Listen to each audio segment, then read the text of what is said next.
used to pray for a little brother. And when I finally got one, well, every morning I'd wake up expecting a miracle, hoping I'd walk through the door, he'd be at the breakfast table, all fixed, fine. But a miracle never happened. And I stopped believing in him. Joey really needs you now, Wayne. Oh, little town of Bethlehem. Hey, Wayne. Guess what? What's that? You love me. Yeah, I do. And I love you too, Wayne.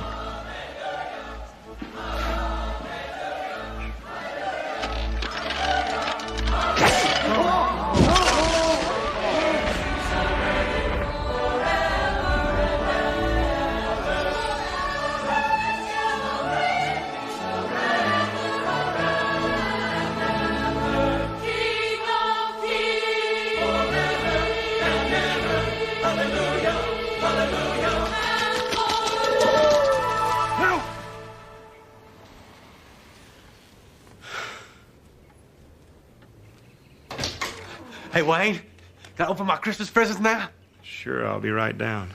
Okay, last one on the Christmas tree's a rotten egg. What did you eat to make you dream about flying angels? Don't forget, after we open the presents, we gotta go back down to the church so I can see the angels again. Okay.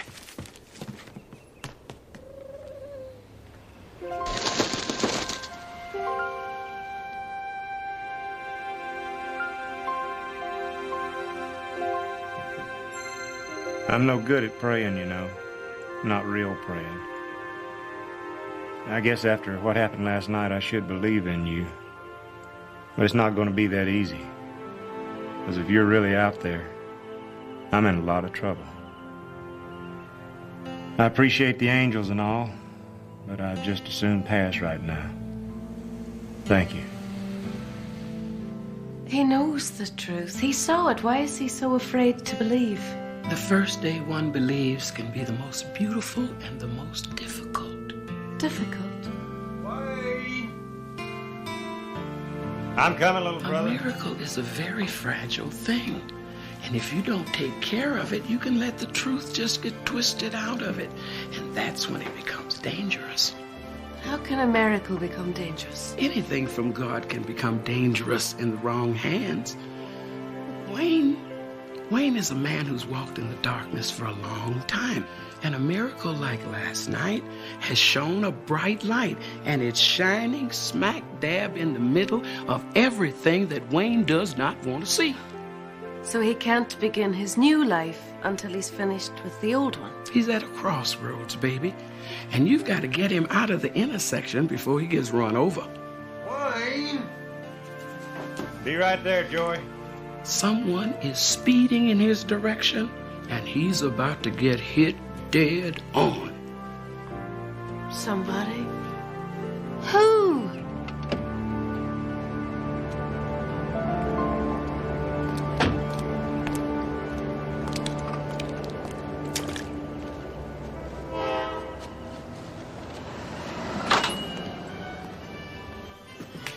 Merry Christmas.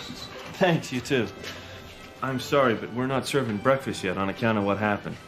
But I'll get you some coffee. Black, what happened? Come on. An angel appeared and flew in the church. She didn't fly, she sort of hovered. Everybody saw it. It was a miracle. I'm telling you, I felt something like... Like God. You didn't see him, but somehow you just knew he was there. But you saw the angel. Clear as day. Awesome. It's kind of scary and beautiful all at once. I'm going today to see if she comes back. Twice in the same year. You're kidding, right? You give me directions to this church? Miracles are kind of my business. That's right, a Christmas miracle. Yes, it's true. I saw it myself, and so did everybody else. It was kind of scary and awesome all at the same time. You better get a news crew down here right away, because if you don't, I'm going to call Channel 10 next. All right. You're welcome.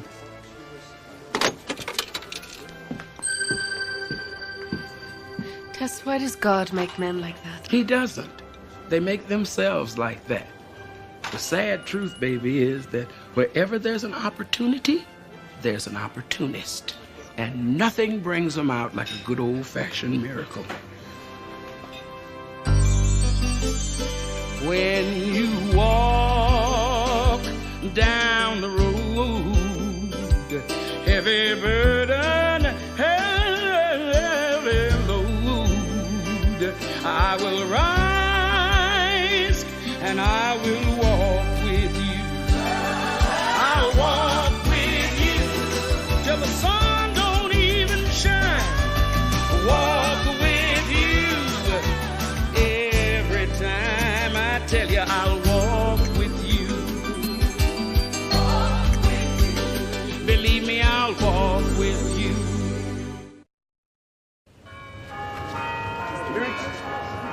Merry Christmas. Merry Christmas, how are you? Merry Christmas. Merry Christmas, Joey. Oh, hey, Edna. Is Wayne inside? No, he had to go to work. On Christmas? Oh, nobody works on Christmas. Well, the pastor works on Christmas. That's a good point. Looks like we got some extra people, so make sure you only hand out one to each person, okay? Okay. Okay. Merry Christmas.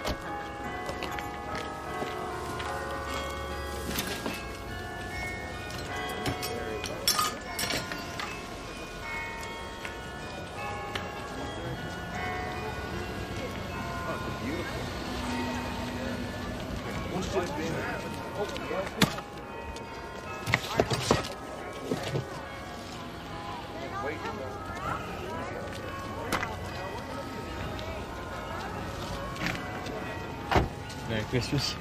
Hey, son, can I have one of those? Oh, you came to see the angels, didn't you? Well, that's why I came. I saw the angels last night, too. Did anybody else see the angels? Oh, yeah, everybody. Well my brother and Edna, Pastor Mike, everybody. The angels, they took my friend Serena up into heaven. And then the one angel, she turned into light. She flew high up into the sky. And then the white bird, it flew away. But it dropped a feather. And I got it here. You see it? Is that so? Yeah. It's starting now. I gotta go because I gotta hand out programs. That's my job. Oh, then I'll take one of those. Bye, kid. Thanks for everything. All right. Bye now. Hey. Where's my feather? Angel was hovering right over there, and then the dove flew right over my head. It flew right over my head. Hey, leave that donkey alone. Get out of here.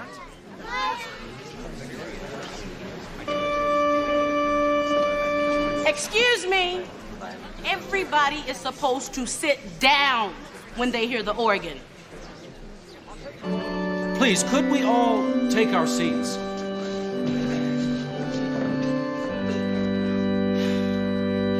Merry Christmas. Merry Christmas. Last night, something happened here that some are calling a miracle. It was a miracle. But what does it mean? It means that we're doomed. That's what it means. Judgment is coming. The little girl died last night, but I saw her here, and the angels just took her away. Yes, Serena's passing may have been part of a miracle. Praise God. But this is something we must take one step at a time, slowly, reverently. Slowly? We have been given a marvelous gift. A mystery has occurred in our midst, a holy visitation. We must not greet it with panic and superstition. We must cherish it and hold it in our hearts until we have learned what God intends for us to do with it. Pastor Mike, some people slept here last night. I know I went home, but I couldn't sleep at all. Harvey Osborne thinks this is the beginning of the end of the world. And Clara Otis said her rheumatism's feeling better, and Amy Tasler said hers is feeling worse. What in the world's going on? Well, I'm not exactly sure yet. But if we could all pray Oh, come on now. Really, there's got to be something more we can Pray. do. We should It's time for a hymn. Please, let's try to stay calm. Please, everyone. Is this the place of the Flying Angel? May I help you? Gina West with Channel 8. We're here to check out the miracle. Miss West, our services are open, but Well, not... I would appreciate if I could just ask, who was it that saw the miracle? Was it one person? Did you I all saw see the it, angel. or- He's our man. Folks, I'm a stranger here. A guest in this town, a man looking for direction to solve my lack of direction. But last night, I saw a light in the heavens. A light brighter than anything I have ever seen. You saw it too, didn't you, son? Yes, sir. The angel showed it to me. That's right, the angel. The most beautiful sight I have ever seen. An angel, all in flowing white. I tell you, folks, I was headed down a dark road. An itinerant preacher who'd lost his faith, planning to abandon my calling. But I saw the light of God last night, and it led me here to this sacred place. I stood in the back of this church, tears of joy on my face, as the light from the angel cleansed my soul. Excuse me. And the most miraculous sight of all was the light turning into one of the most pure of God's creations, a dove. Praise be to God. You saw it, didn't you?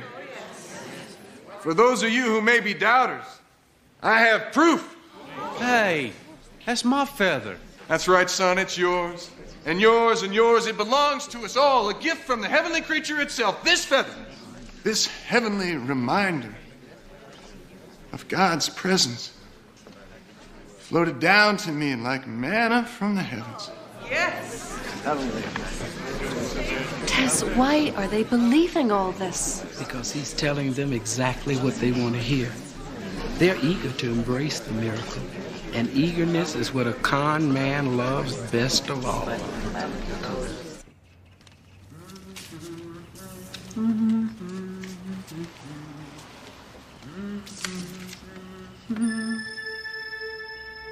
Hey, you came back. Hello, Joey. Hey, everybody, the angel's back. No, Joey. I'm just here for you today. Oh, okay. Never mind. You know, the other angel, the real funny one. Tess. Yeah, she took Serena up to heaven, didn't she? She helped, yes. So she's not coming back, huh? No, she's not. But you should know that Serena is very happy where she is today. It's okay to cry, Joey. I know how much you miss her. She was my friend, and she took care of me.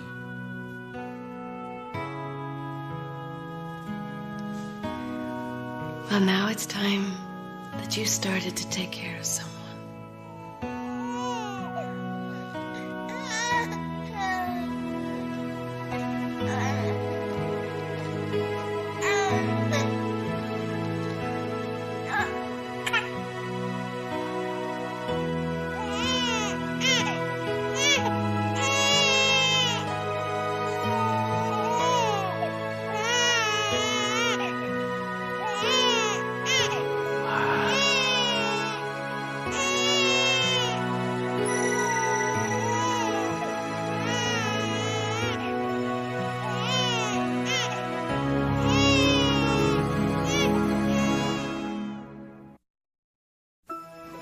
Are you who I think you are? Well, you're late. Everybody's gone. Hold on. Don't cry. Don't cry. Hi. Hello.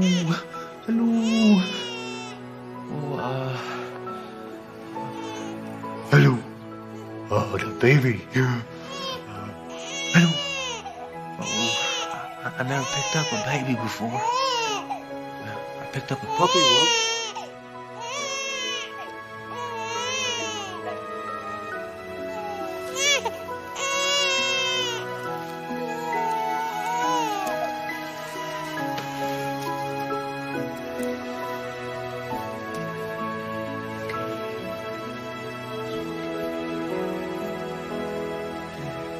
I knew this was a special place the moment I walked in.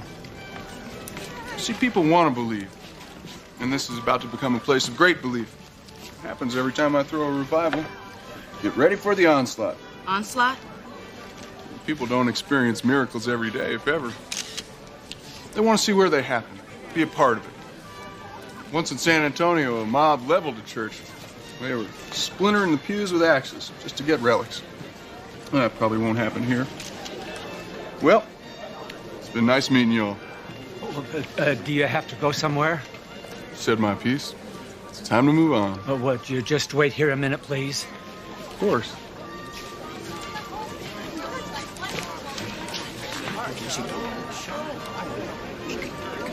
I don't think we should take axes to these old pews, but we could use a reverse.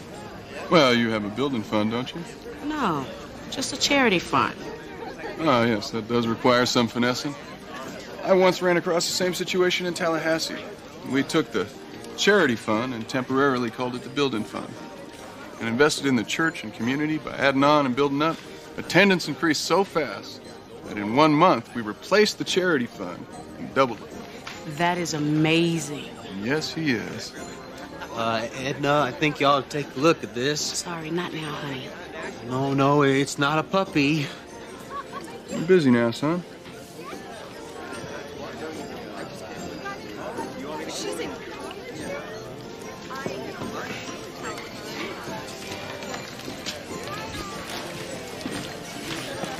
Pastor Charles, I think I speak for all of the others when I say that we'd appreciate any help you could give us around here.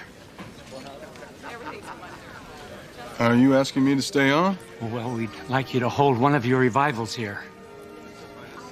I'm not worthy, but thank you. I'd be honored. Pastor Charles, will you do me the honor of having Christmas dinner with my family and me? The honor, sweet sister, would be mine.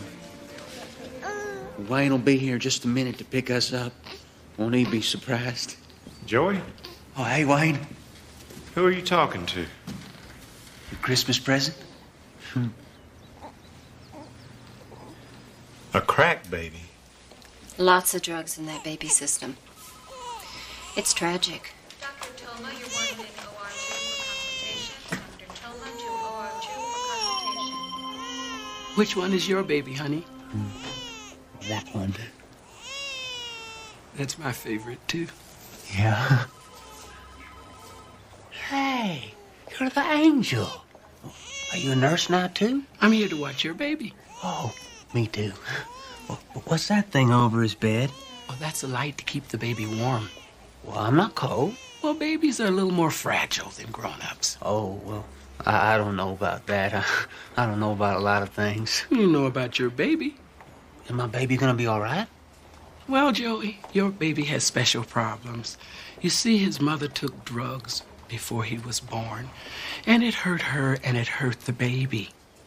And then she went away and left him, so we have to keep him here and take care of him. Well, how do we do that? Well, for starters, these babies have not been held enough or loved enough. And we don't have enough nurses to rock them. Rocking them make them feel real good. Could I rock my baby? No. I think that's a bad idea. We need to go, Joey. But Wayne, I love him. I want to rock him. You're not rocking the baby. Am so. Joey. Jackie, could you help here? It's Wayne, right? Right. Could we talk a second?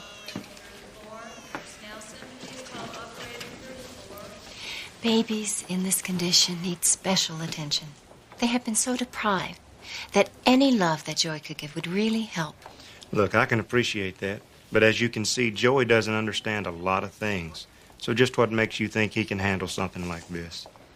Oh, just a nurse's instinct.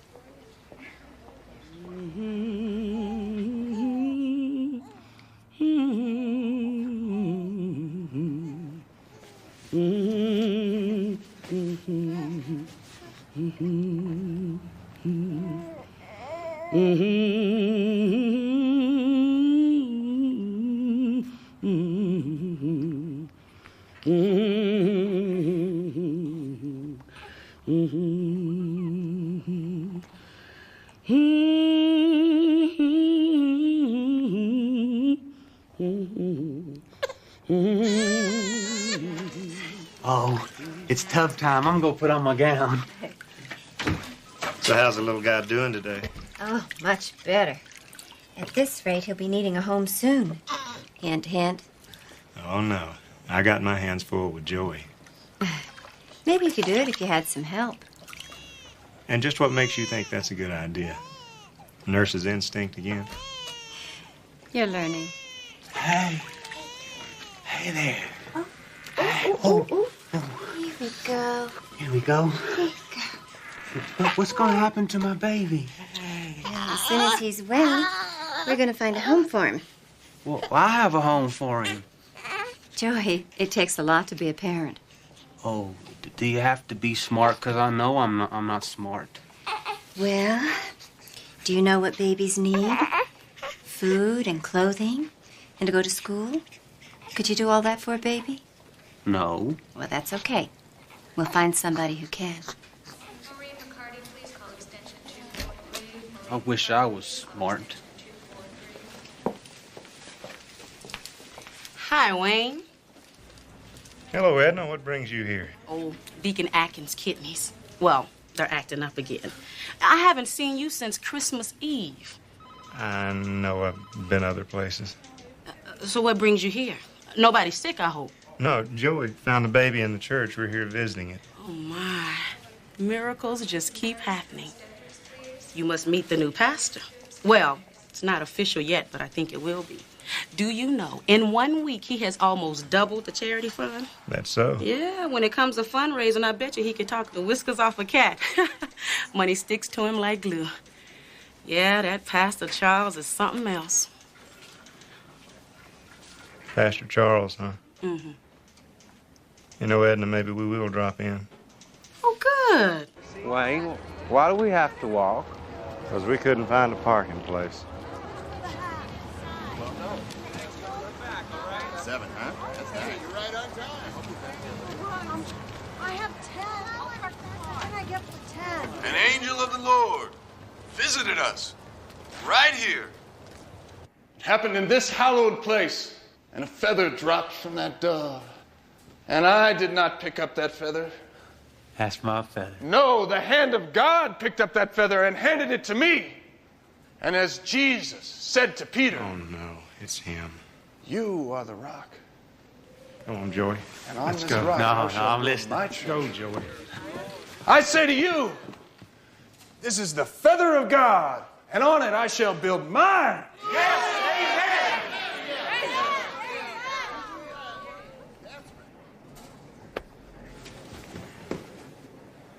Hallelujah, brothers and sisters.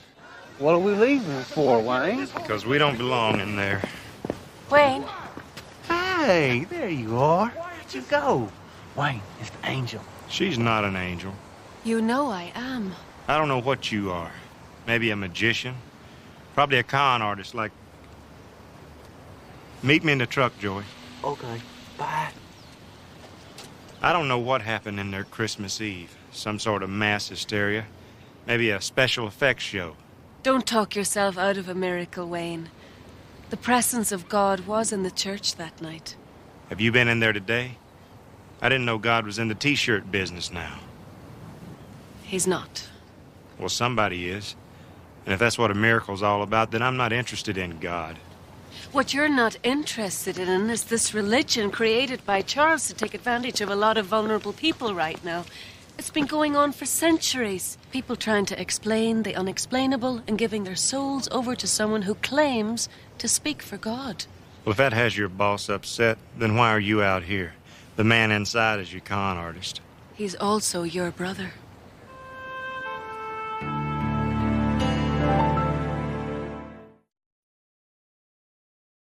Yeah, he is. And I put a lot of time and space between him and us. And there's no way you could have known that. Unless you are an angel. Yes. So there really is a God. And he knows what I used to do. Yes, he does. So what if I choose not to believe in him? Well, that's certainly your choice, but it's not going to make him go away. God is real, Wayne, and the miracle is real. And God wants the people of this church to know the difference between the truth you all saw and the myth that has replaced it. Well, what can I do? It's my brother. I can't fight him. You're the only one who can. Joey? Did you... I had a message from the Lord last night. A powerful, fearful visitation from the angel herself, sent by God to this very place not 1 week ago. But she was not the vision of glory or of Christmas love this time, however, my brothers and sisters. No! She had a terrible aspect upon her face as she hovered over my bed, her great wings trembling. For she had a fearful message. God is not pleased. God has told me that he does not want this holy relic, this consecrated feather relegated to a glass case. No! He has other plans. For this feather is not just a feather, but the very finger of God himself.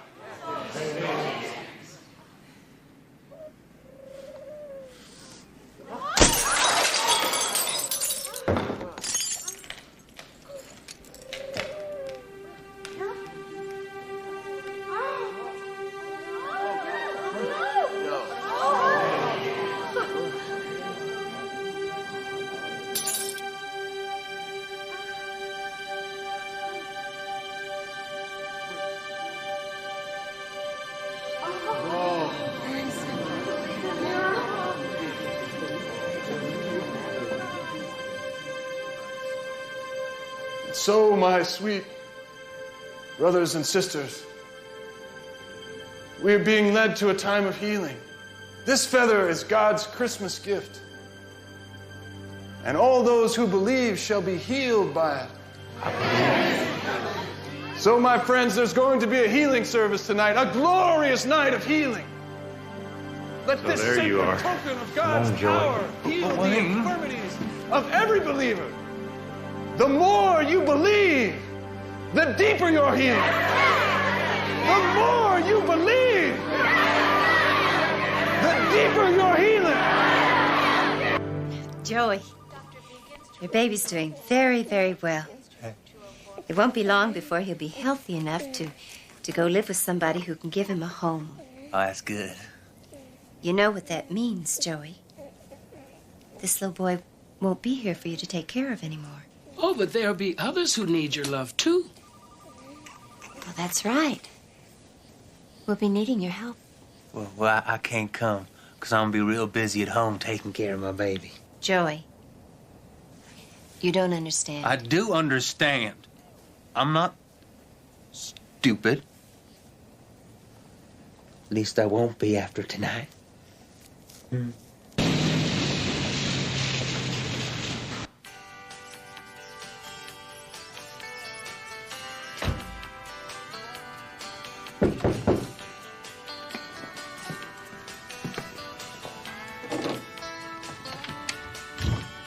Well, it's my brother. Come on in. I've been expecting you.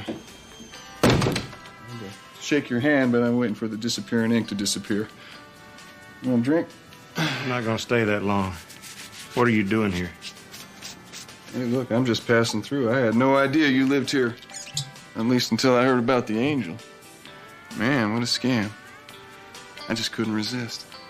I hope you don't mind me jumping on your train, brother. It's not my scam, and it's not my train. So how many people you got on the payroll? Some effects guy, definitely, maybe two. Obviously some chick to play the angel, but what I don't get is, how come you haven't cashed out yet? What's your angle? There is no angle. It really happened.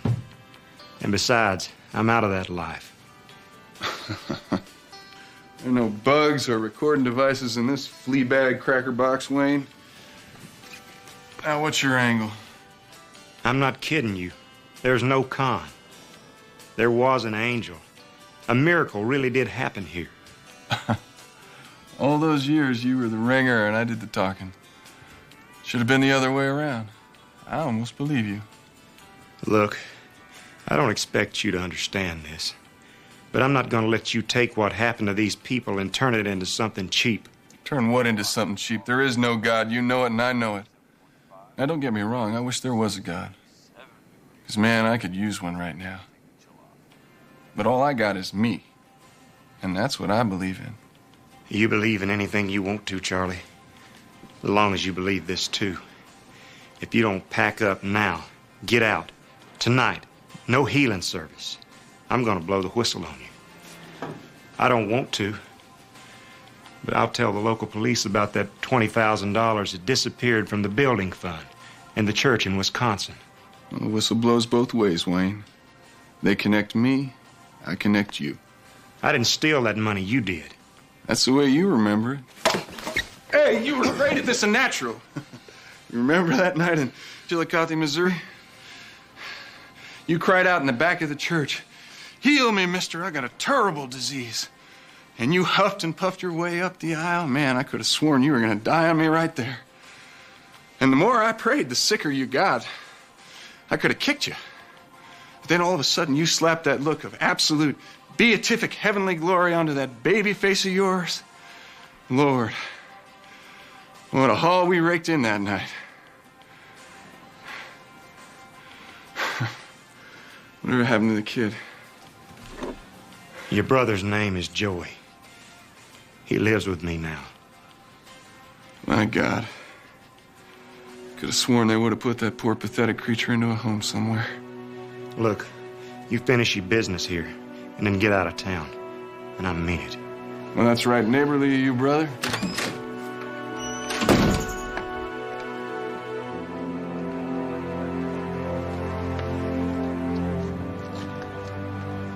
You can't just walk away from him, Wayne.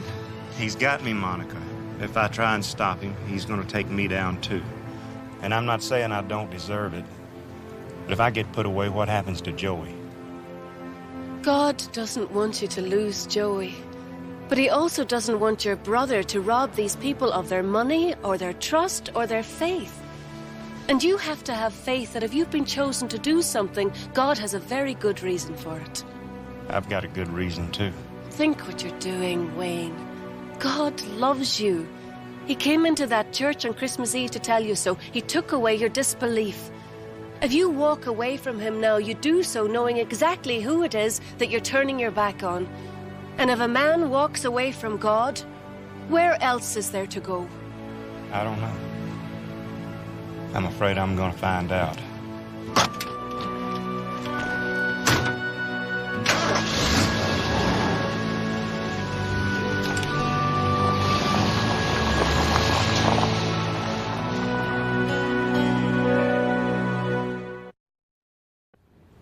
I'm happy, Wayne. Good for you. Well, I'm happy because tonight I'm gonna be made smarter and we can have the baby. But we're gonna have to think of a name for him. Joey. Well, I don't know about that, Wayne, because if we call him Joey and my name's Joey, how am I gonna know who you're talking to? Listen, we're not getting the baby, and nobody's gonna make you smart. Oh yeah, he is. The man from the church is, because he does miracles from God. No, he doesn't. No, Wayne, you didn't see it. I saw it. His hand was bleeding, and then he touched it with the feather, and it was all gone. It was a trick. Well, how do you know that?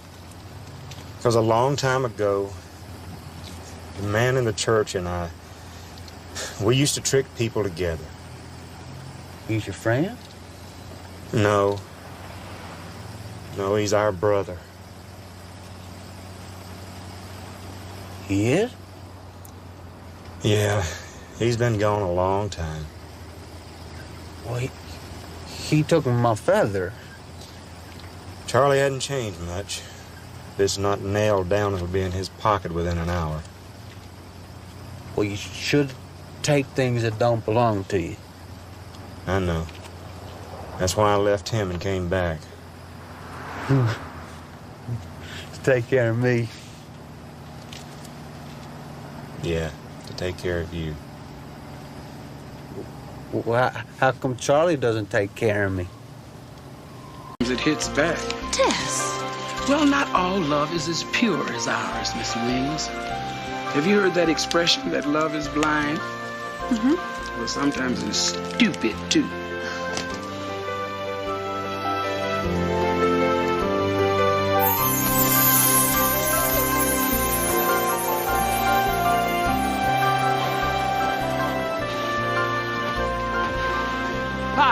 I'm Gail H. Harper, hi. And, well, this is my girlfriend, Dolores, but don't say anything to the bride because, well, I wouldn't want her to get jealous. Where is Wendy? Well, the bride and groom have already gone up to the lodge to get ready for the ceremony. Oh. Porter! I thought this was a day trip. It is, but you would be surprised at the baggage that people carry around with them, especially the kind you can't see. And half the time it's filled with the past. And looking inside can be the most frightening thing that a person ever does. Keep the change.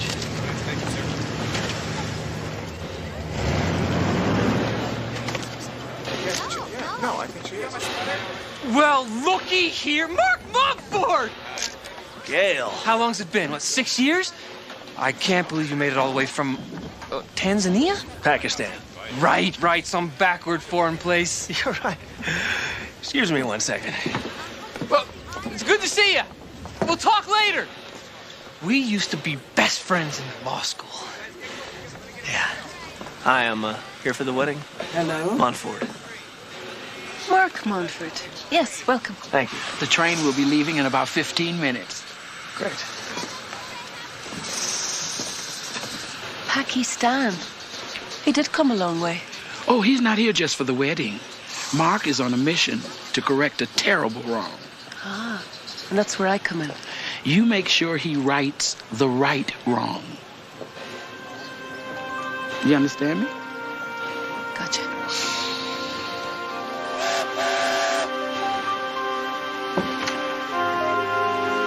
There's Susan, the old girlfriend.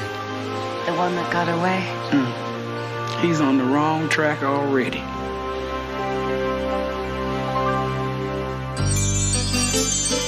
When you walk down the road, heavy burden, heavy load, I will rise and I will walk with you.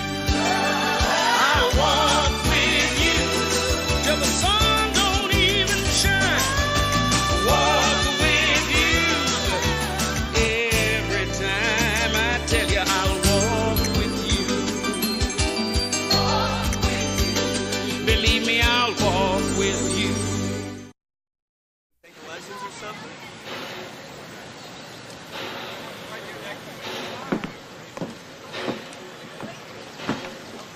How are you?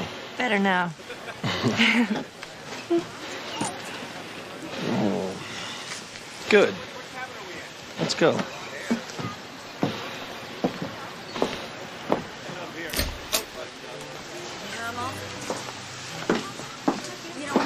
Oh, hello. Welcome. Can I get your name? Susan Duplain. Great. Hors d'oeuvres and the bar are up ahead in the Sweetheart car. There's a band in the Cherish car, and there's a lounge right down at the very end in the Happy Ever After caboose.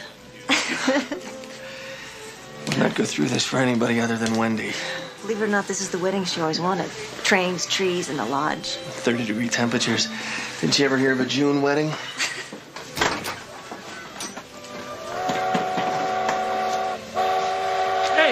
Hey! Does your mama know you have all of that? You save something for somebody else. You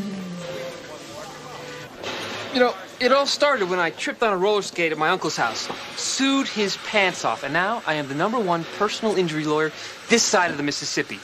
That's great, Gail. I guess. Oh, you're darn right it's great. I got ads running all over the tube.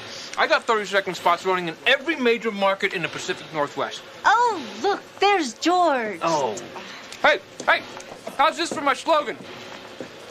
Call Gail H. Harper. It can't hurt any worse than this. Well, thank you for that. So, is there a Mr. Susan? No, I never met the right guy. Actually, I did, but he moved to the other side of the world. So, is there a Mrs. Mark? No. My life's been mostly business for the last 6 years. I haven't been in a serious relationship in a long time. Hey, cutie. Lisa. Hi. Hey. Still gorgeous as ever, I see. Same to you. Oh, yeah. Susie, you have to help me with this clip thing for my vest. I look like a hippopotamus. Oh, you don't. You look great. You're going to be a beautiful maid of honor. Excuse me. Do you know anything about computers? I know a thing or two. I'm having a terrible time with my computer. It has the itinerary and the guest list and everything on it. All of a sudden, I can't get into it. Oh, let's sit down someplace, have a look. Thank you. Okay. Let's see what we got here. I really appreciate this. I'm just no good with computers. I'm just no good with computers. This is the first time I've had to take a test on one. No, it's pretty simple. Just sit down. Type in your password. Go ahead, I won't look.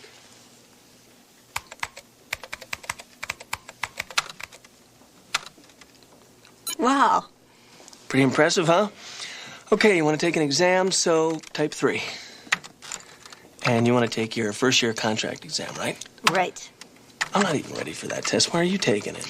I just don't have anything better to do than study. Oh. Well, maybe I can help you with that, too. Hi. Doug Richards. Don't worry about the test. It's a breeze. I blew through it in about an hour. No way. Yeah, but I like tests. You could be very valuable. Some girlfriends of mine are starting a study group. You guys want to be in it? Sure. I'll be in it. How you doing? Gail H. Harper. Thank you. Isn't that amazing? I have to log the wedding gifts. What do you think I should call this? Returnable.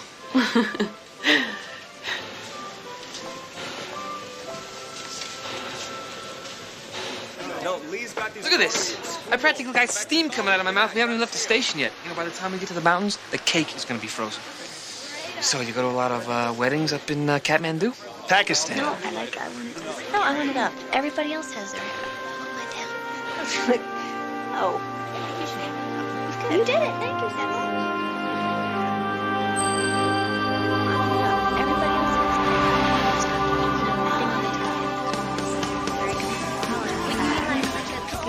Juliet sort of a thing goes around. What are the odds of all the people from our study group getting married to each other? Really bad if you think Wendy's gonna marry you. Oh, and why is that? We went on one date. She forgot your name. Oh, like that never happened to you guys? Come on, Dougie. You're supposed to back me up here. I've got a theory. Some people are just made for each other. Yes.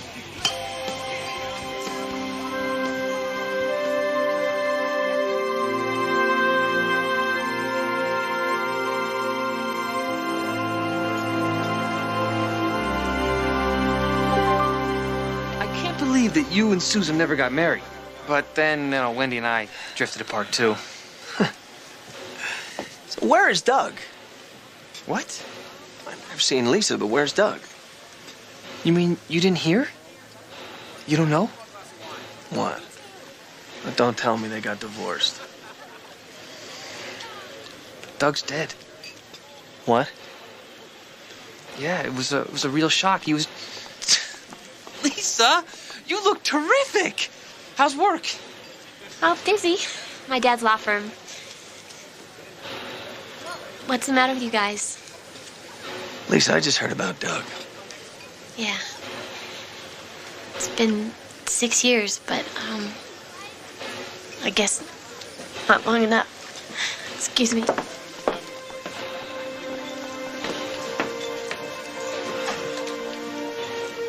Are you okay?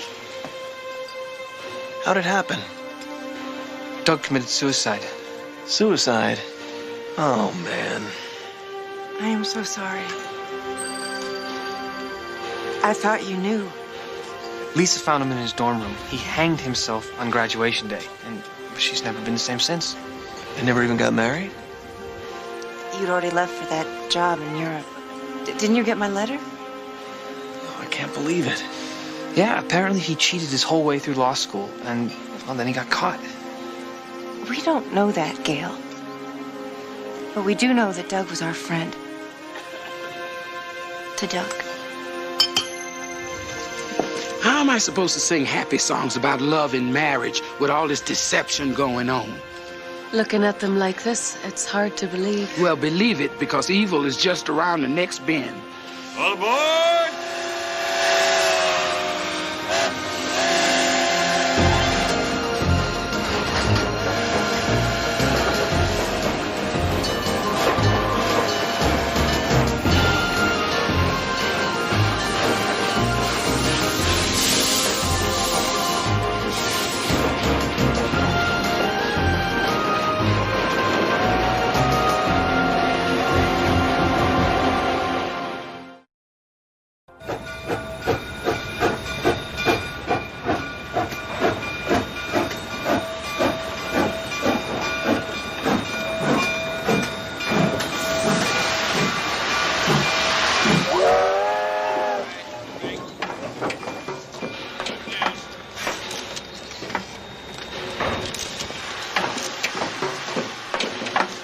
You okay? Oh, I still can't believe it. He wasn't a cheater. Well, he plagiarized his last exam and he got caught. What would you call it? Oh, come on. Let's not talk about it now. This is supposed to be a happy occasion. Welcome. Good evening. Hello. Hello. Welcome. Go on inside. You can sit anywhere. It's not formal. Hi. Psst. Hey.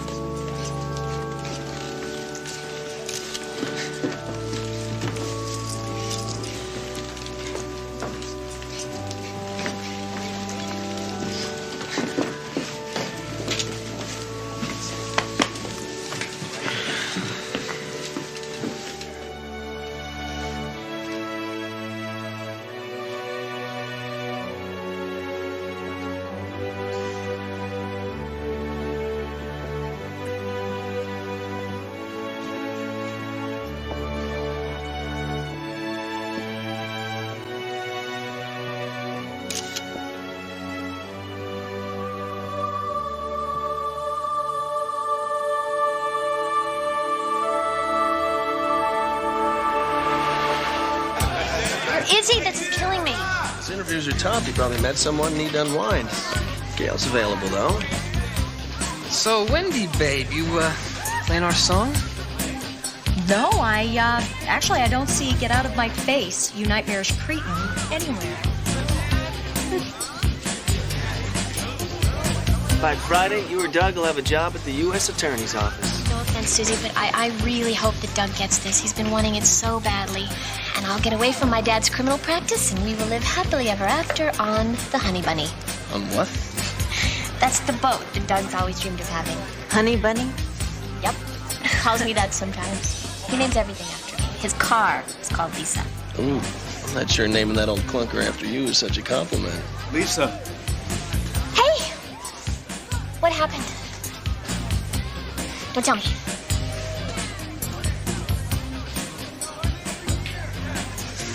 Tell me. I got the job! All right, way to go! I'm sorry, Susan. Don't. Nobody deserves it more than you, Doug. Not even me. Okay, drinks are on me, but I can only afford beer, okay? A toast to Doug Richards. May he rise from shaping the tastes of lowly law students to shaping the course of a nation.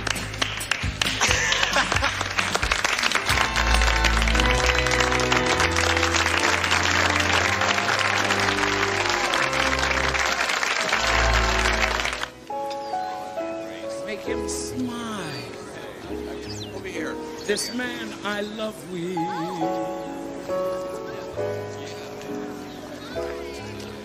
Fluffy puppies, that's his style. This man I love with.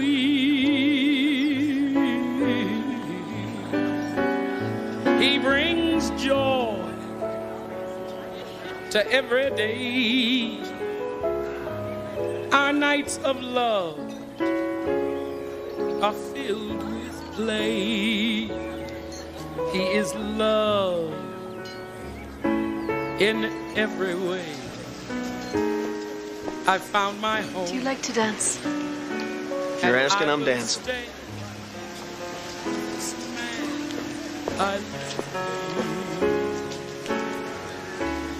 It must be nice to see everyone again. Yeah. Some more than others. So when was the last time you saw Susan? Oh, guess a week before graduation.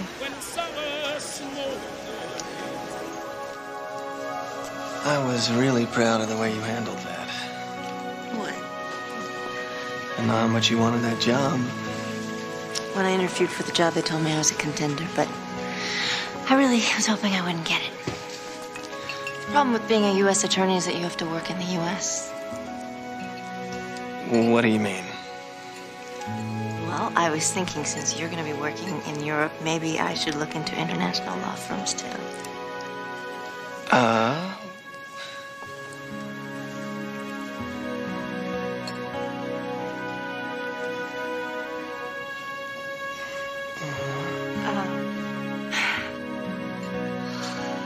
Never mind. Forget it. I didn't say that. This is embarrassing. No, it's just that, I thought you wanted to be a judge. Don't you want to? No. Like, the truth is, I am not ready. You know what? If we don't just end it, it'll get ugly. So let's just say it's over. And it was beautiful while it lasted.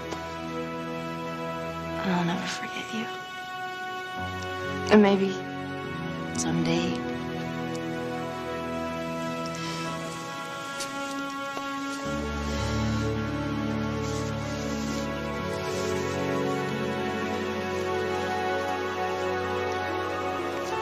May I cut in?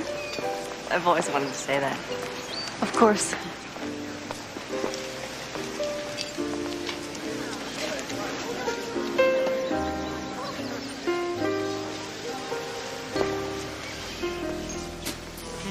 Oh, there's one left. I'm going to get this one.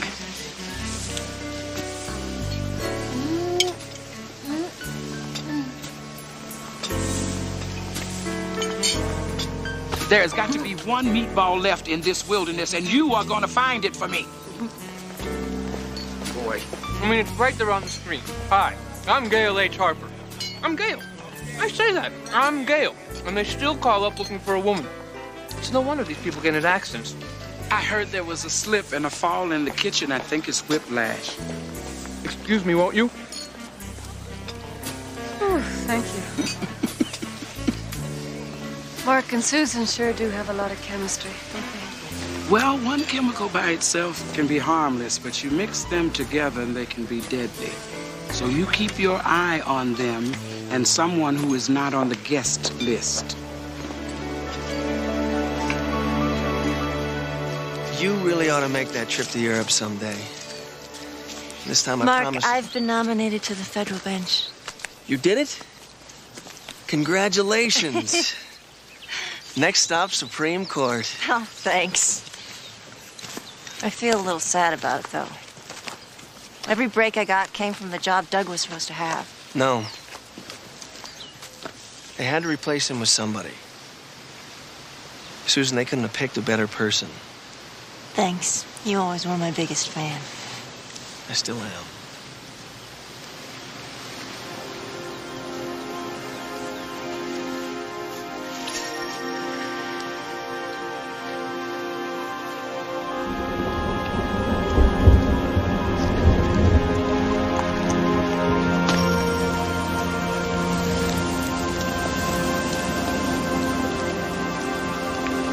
You must be the uninvited guest I've been expecting. I'm Monica. I'm Andrew. Angel of Death? At your service.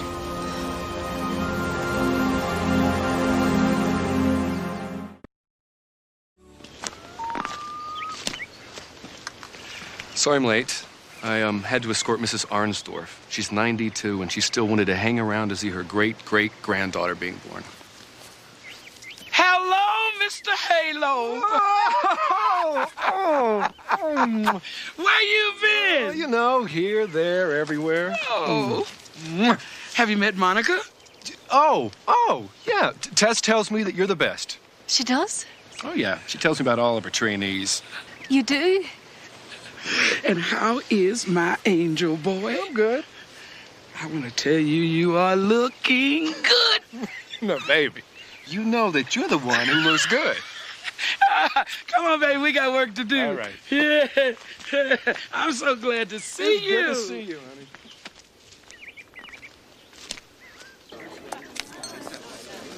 This song is for my friend Andy.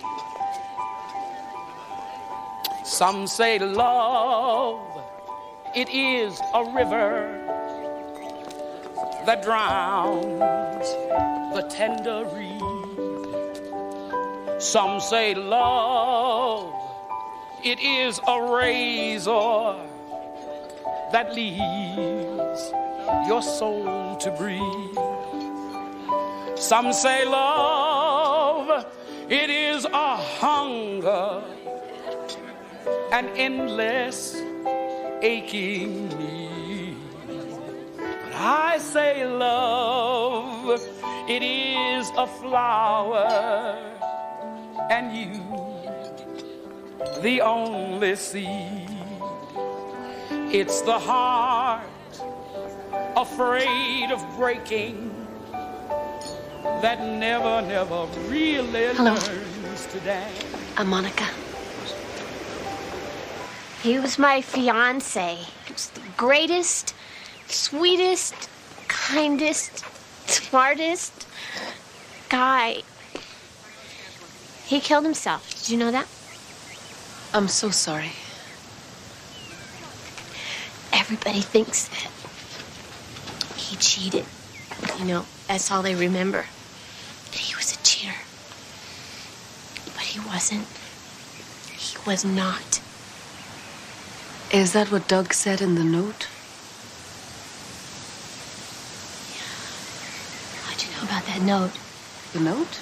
From Doug. Yes, that's the one. Yeah. Anyway, I keep it with me all the time. It's right here. It's the only thing I have left. You know, he could have gone all the way. He had the guts, he had the brains, he had the heart to go all the way to the Supreme Court. Lisa. Forgive me. I'm sorry. I'm really sorry. There's no need to be sorry. You're a bit mussed up. Lisa. Lisa, you okay? I loved him so much. I really did. Lisa, honey, come on. Let's go get you cleaned up. I'm so... Thank you. Come on.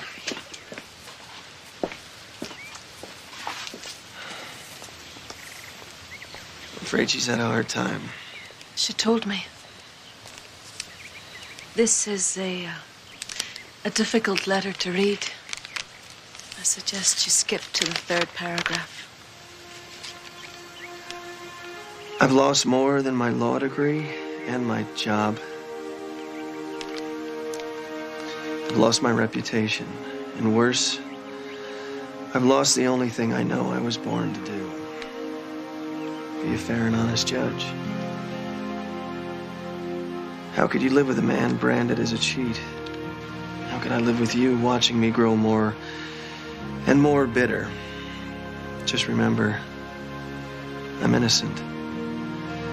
Computers don't lie, but somehow that one did. But I can't prove it. And I love you. Goodbye, Doug. Doug was meant to be a judge, and he would have made a fine and good judge, just as he was a fine and good man. But all that was stolen from him. Do you remember the final exam, Mark? Yeah. That was the last time I saw Susan.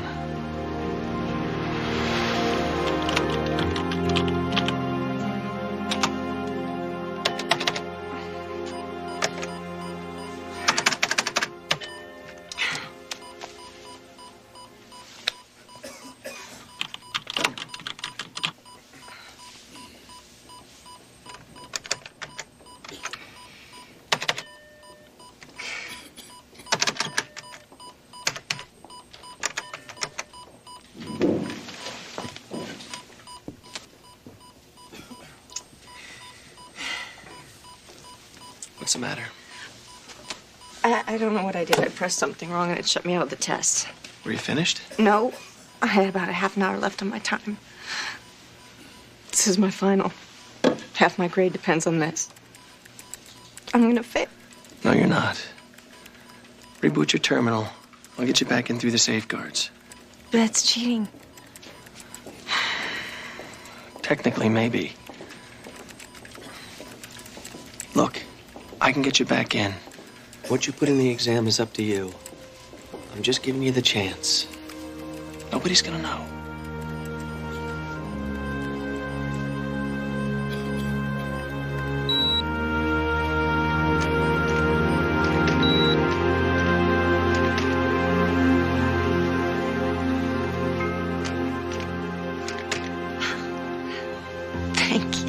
much.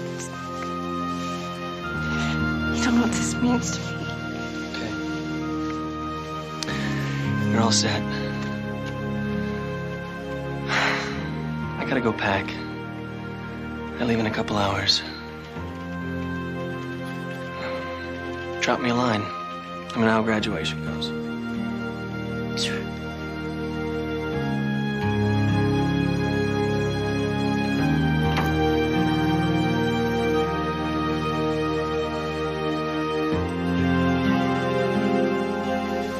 Is that all you can remember? Yeah, it was a pretty messy way to say goodbye. You felt guilty about not asking her to go to Europe with you. Yeah, Guilty enough to help her cheat? wasn't cheating. Well, I mean, sort of. I'm not proud of it, but it's not like I gave her the answers. You gave her something much worse, time and access to the computer system. To finish her test, she had time left.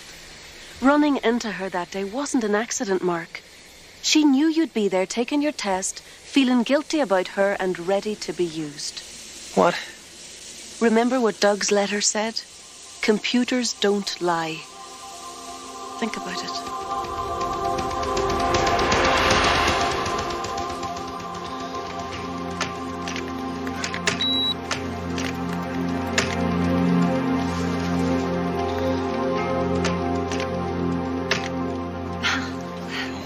Thank you so much. You don't know what this means to me. Okay. You're all set. I gotta go pack. I leave in a couple hours. Drop me a line. Let me know how graduation goes. Sure.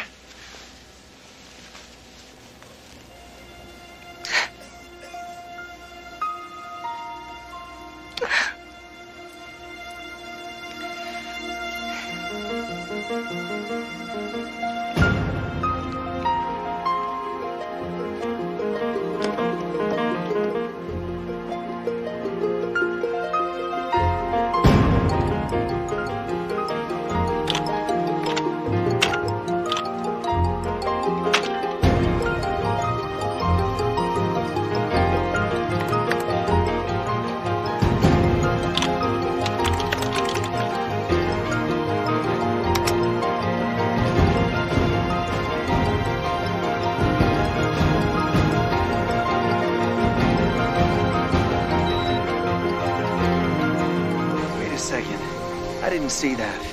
How can I be seeing that now? What's going on here? Mark, don't be afraid. I've been sent here to help you see the truth. Sent here? I'm an angel sent by God. Are you crazy? Doug didn't cheat. Susan used Doug's password to get back into his exam and insert plagiarized material that his professor was sure to catch. That's ridiculous. Doug had the job that Susan wanted, and she used you to take it away from him. No way.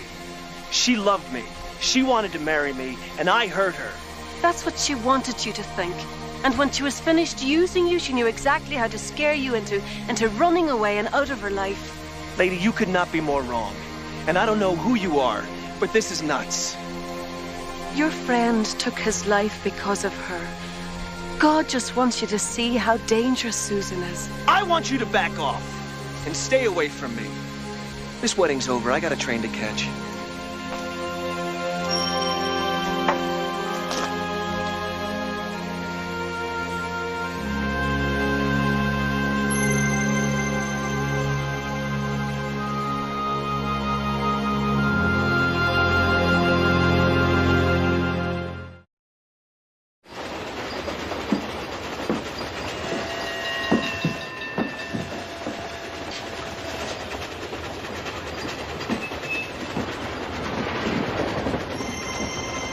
All these years, Mark has been blaming himself for hurting Susan when it was Susan who hurt him.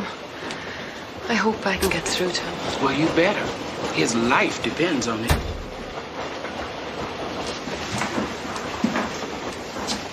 I've been looking for you.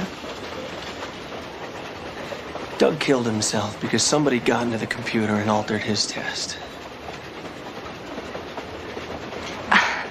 Who told you that? I was there, Susan, remember? I helped you do it. He was our friend. He was my best friend. I'm so sorry. Oh. I had no idea he would do something like that. Oh, Mark, please. I was desperate. I felt like my whole life was falling apart. The job. You.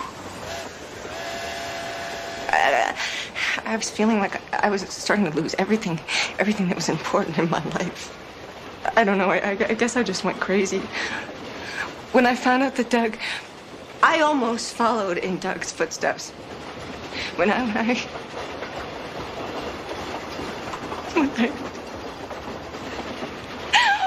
realized that I was the cause of his death, I didn't want to go on.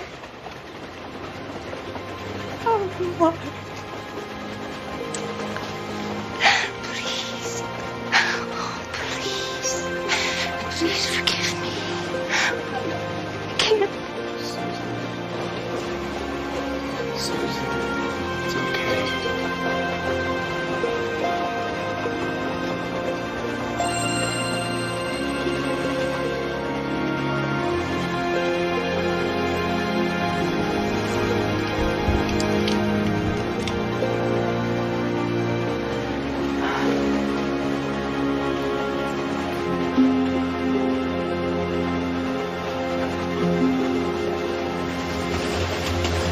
Monica. Listen, I handled a near miss a couple of weeks ago, and I found out something that might make all this a lot easier for you. I'm doing just fine by myself, thank you. But did we get off on the wrong track here? Look, I'm just trying to help you. And, you know, my first couple of years as a caseworker were pretty rough, too. I may be a rookie, but I'm certainly not incompetent.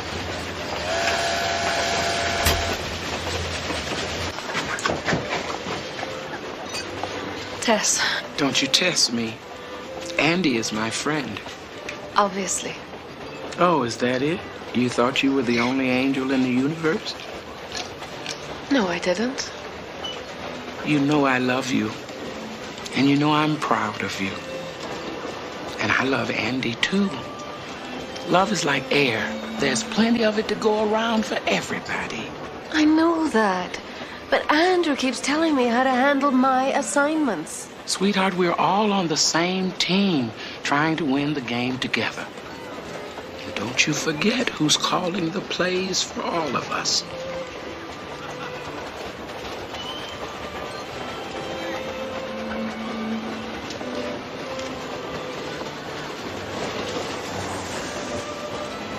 Andrew, I just wanted to say that my pride got the best of me, and I apologize. That's okay.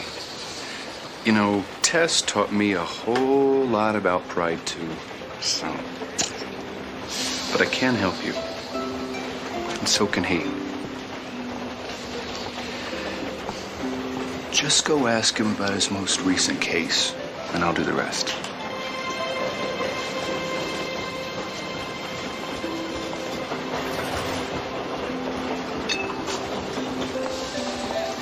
Hello, Gail. Been looking everywhere for you. You have?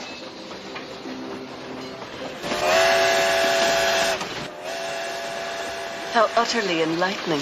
And you know me, that's just the way I handle things. It's a gift. Mark. I'm busy. Susan? Susan! Oh, thank you, gentlemen.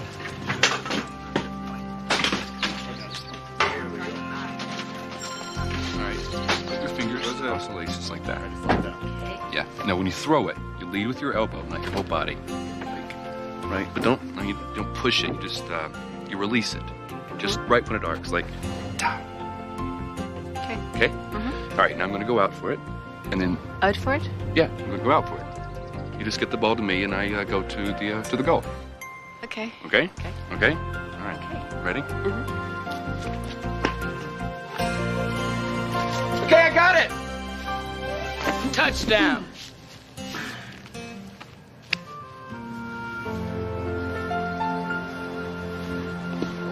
But the paramedics have left. You see, I don't understand. That doesn't matter. There's definitely going to be a death in the family. No question about it. It is Mr. Carpenter's time. Andrew is here. Why do you need me? And what's a good receiver without a good passer? Give me that ball. Give it to me. Give it to me now. Now, you've been called here to attend the death of a good man. His name is Joe Carpenter, and Andrew will handle his transition. But there's a secret in this house, and it's got to be swept out before this man goes. It's one of those family secrets that has colored their lives, and they didn't even know it. You'll find out more about it later. But the problem is, that secret better go before that man does, or the family that he has devoted his life to building will be shattered to pieces the moment he leaves this earth. Here you go. Thanks.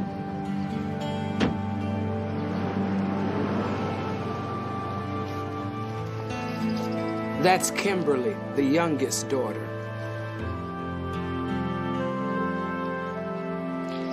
So this is how he wanted to go, huh?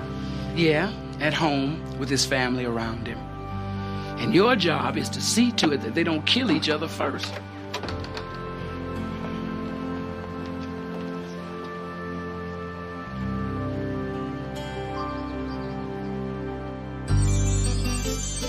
When you walk down the road, heavy burden, heavy load, I will rise and I will walk with you. I'll walk with you till the sun don't even shine. Walk with you every time. I tell you, I'll walk with you. Believe me, I'll walk with you. I thought you were going to call from the airport. Well, it just seemed easier to take a cab. I wish you had called. You look great, sis. Doesn't she look great, Kate? She looks like she always does. Oh, hey, you're getting skinny, big brother. Brian? So how was your flight? I got here. I took the shuttle bus in. Where's Mom? We're trying to track her down. Mother chose this particular weekend to visit Aunt Laura in Florida. I volunteered to stay with Dad. She needed a break. Who knew he'd get worse? Kimberly Ann. I don't believe it. Hey, Doc, what are you doing here? I thought you were on your way to a conflict in some distant corner of the world. Well, I was, but I made a U-turn as soon as I got the page. I thought we'd see you at the hospital. How is he? Well, he's dying, honey. And he's not at the hospital. He's here. Upstairs? I requested a nurse from the visiting hospice service. Let me get that. I just want it understood that we do nothing until Mother arrives. Well, you better tell Daddy. He might have other plans. Perfect timing. There are some things we all need to get clear. Better now altogether. This is Monica, the visiting nurse. And these are Joe's kids. Kate, Kim, and Chris. I delivered every one of them. Measles, chicken pox, broken arm, broken ankle, and a few broken hearts. Well, I'm sorry that I have to be here, but I'll do the best I can. I'm not at all sure your services are needed here. My father should be in a hospital. That's what we need to discuss. Monica, why don't you go upstairs and make yourself comfortable? It's the first door on the right. Thank you.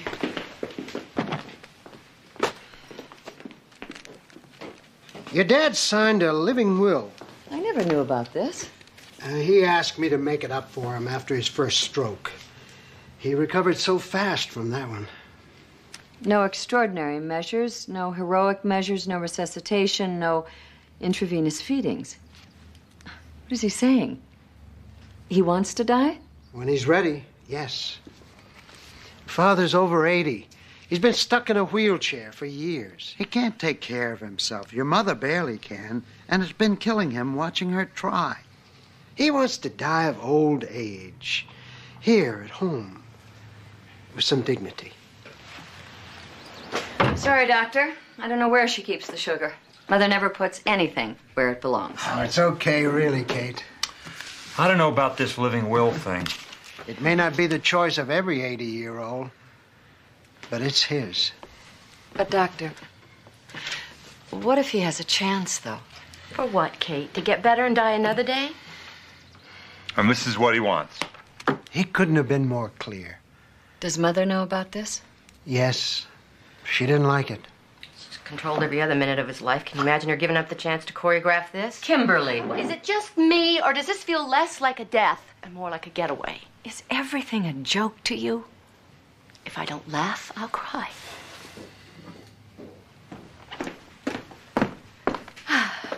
I've met your father. We're going to get along just fine. I think we should take him to the hospital and wait for instructions from Mother. Well, the hospital is bound by the living will. It's a legal document. They can't do anything more for him there than we can here, probably even less. It'd be easier for everybody. No visiting hours, no cafeteria food. And I'll make sure that he's comfortable, Doctor. You've had experience in this? Yes, it's quite a miracle. I always feel privileged to be present in the last hours. Well, keep him on the oxygen. Try to get him to take a little water when you can. You're not staying? I'll be checking in, honey. Could take a few days or a few hours. Call me when we're close. Your father's gonna die. He knows it. You have an unusual opportunity here to make it something special. Most people don't have that chance.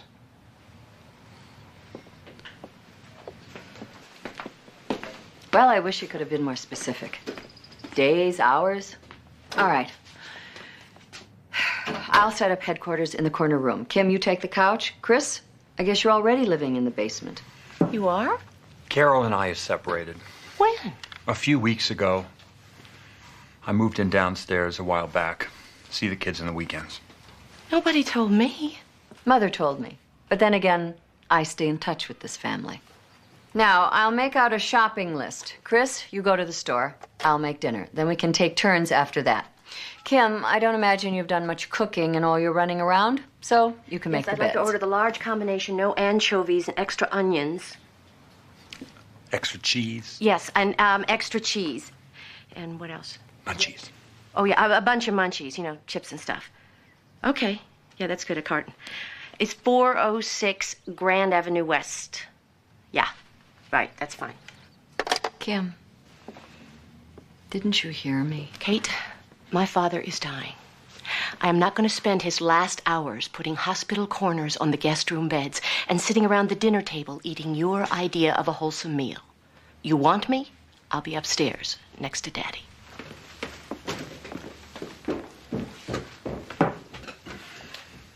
It's a kind of a combination Death Watch comes to your pizza party family reunion thing. I've never been to one before. I guess we're gonna have to play it by ear.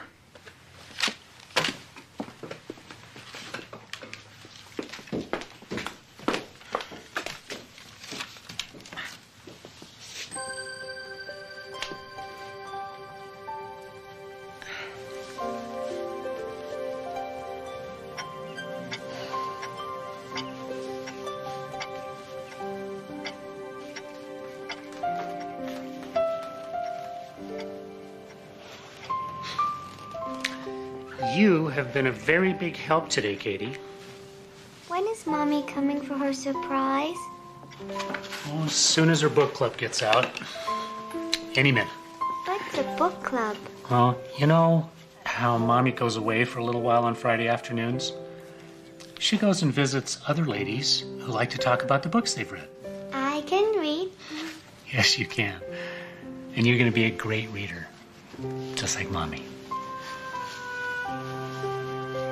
W A L L A P A P. I'm hungry. E R. That spells decorate. I can read. See, Daddy? Daddy? Good for you, honey. Good for you. Tell you what, let's go get some pizza. Pizza! Yay! Pizza, pizza, pizza, pizza.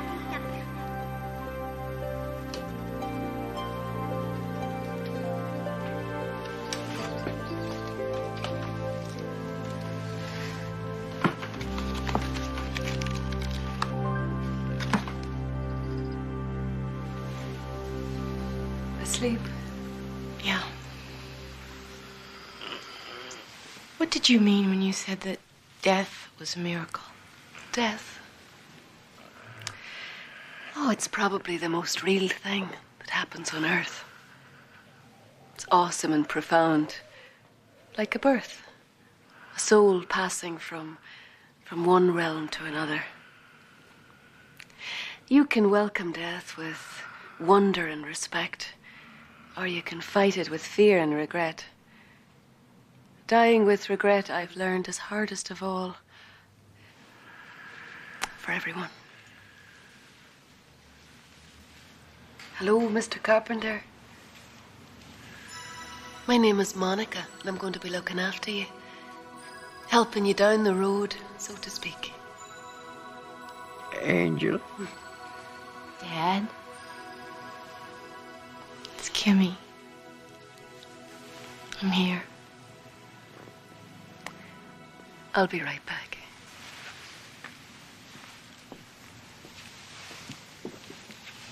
Hi, Daddy. Dr. Chappell told us about the living will. I just want to make sure it's what you really want. I don't know if I'm going to get another chance to be alone with you, Daddy, but I just want you to know, if you have to go, I understand. I don't want you to hurt. But you're the only one in this family that I really feel related to, you know?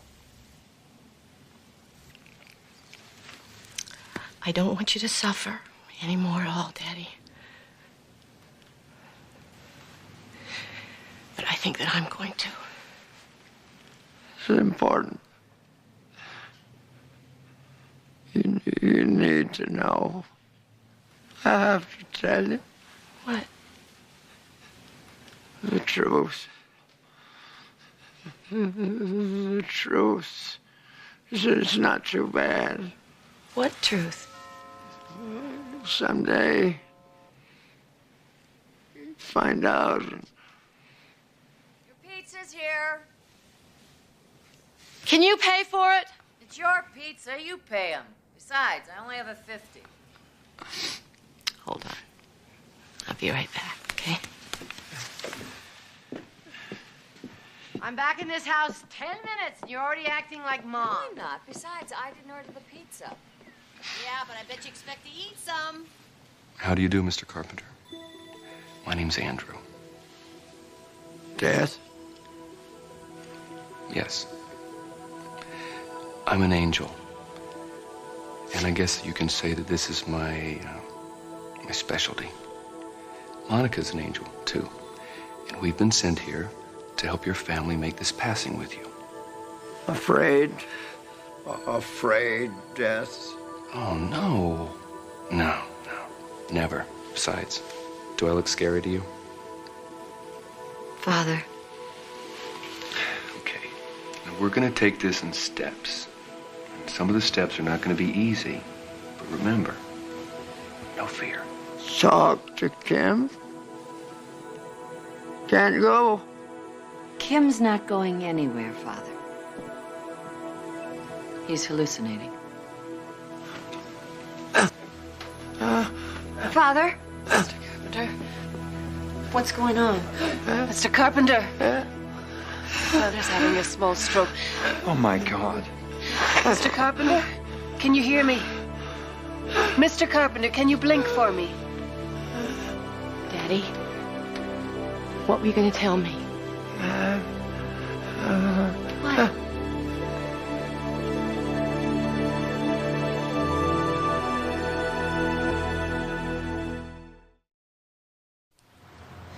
He was trying to tell me something. He wanted me to know something. And I blew it. I thought I had more time. Everybody always does. Figures. Nothing important ever really gets said in this family. Honesty might kill us all for good. You seem honest enough. Well, I'm the exception. Always have been.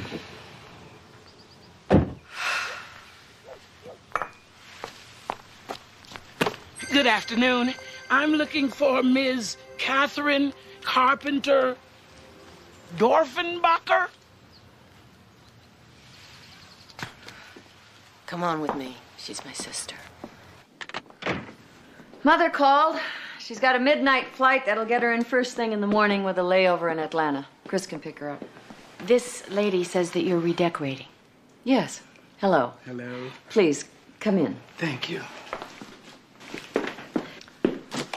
Kate, what's going on? I'm here. I have the time. This wallpaper has been around since before you were born. Besides, it'll be a nice surprise for Mother. Is this where you want to be when your father dies? Down in the kitchen, looking at wallpaper samples? He's not going to die tonight. You know, maybe I should come back at another time. Well, that wouldn't be such a bad idea. Sit down. Please. Oh, well, okay. Oh, man. You are freezing. Hold on. I'll get you a blanket, Dad.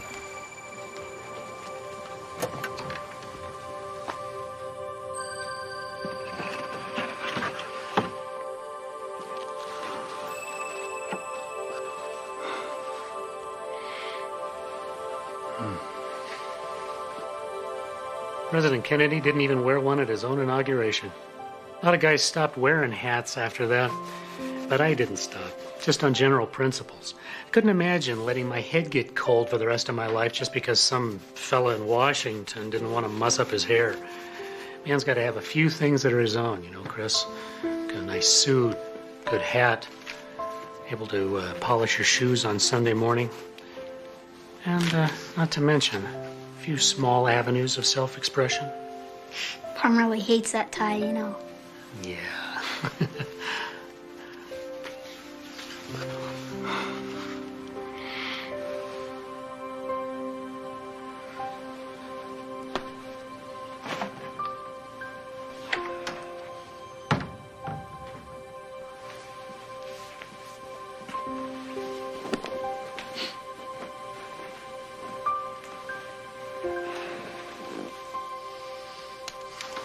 You know, Chris, this is it.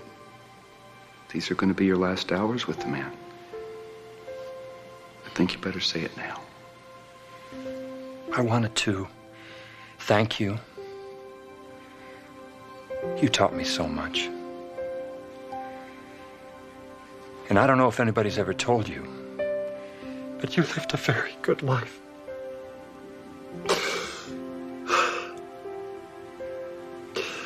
You're a good man. Did you ever think of him as a strong man? I have a confession to make. I never really thought of you as a strong person. Patient, maybe. But how could a strong man live with a woman like Mother? Maybe that's the only kind of man who could. All of a sudden, I'm starting to think it took more strength to stick with it. You know how to sit back, duck, and ride it out. I'm not so good at that. But I'd like to know, was it worth it, Dad? Hanging in there all these years? What did you get out of it? Chris.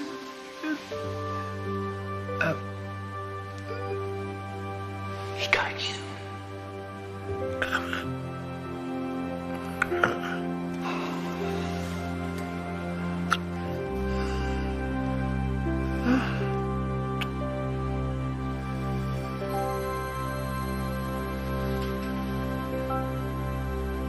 Just let me get this straight.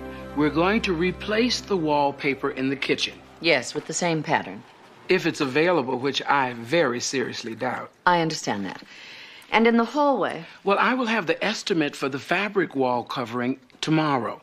Now, in here? Well, I was actually thinking of recovering. You do upholstery, I hope. Oh, yes. Oh, good. Because I think we're going to have to start all over again in here.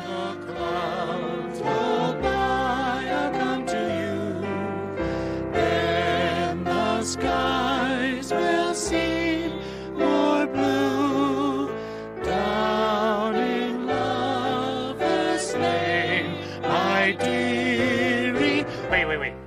Kimmy? Kimmy, come join us.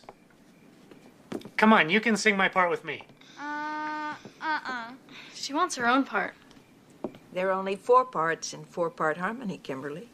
Okay, well, you be the critic, okay, honey? Give us your opinion. Smile the while you kiss me, So we're going with the rustic Ralph Lauren? Lauren. Right. The Lauren, if I can get the slip covers in green. Yes, but more green than red, not red than green. Yeah. What you said. Now, in here? Well, I was actually thinking of recovering. You do upholstery, I hope. Oh, yes. Good. Because I think we're going to have to start all over again in here. Am I beat? That woman looked through every swatch and sample this side of heaven. I will never get over how humans find new ways to grieve. How we doing, baby? It won't be long now. And the secret's not out yet. Did you say something? Oh, never mind. Mr. Carpenter, your time is at hand. It's gonna be a long night, but you have got the best angels in the business working on this.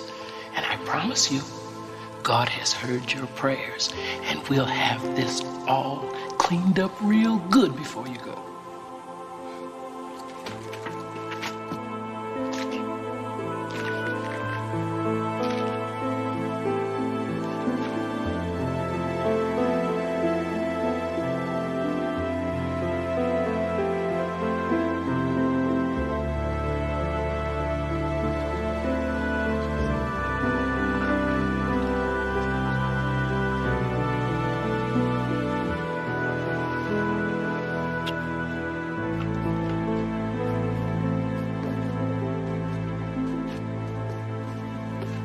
Why is it all closed up in here like death? Well, it's a theme party, Kate. I hope to God he didn't hear that. He probably did. Somewhere deep inside, he's probably cracking up. His temperature went up during the night. His pulse is very low. I think we're getting close. What are you doing?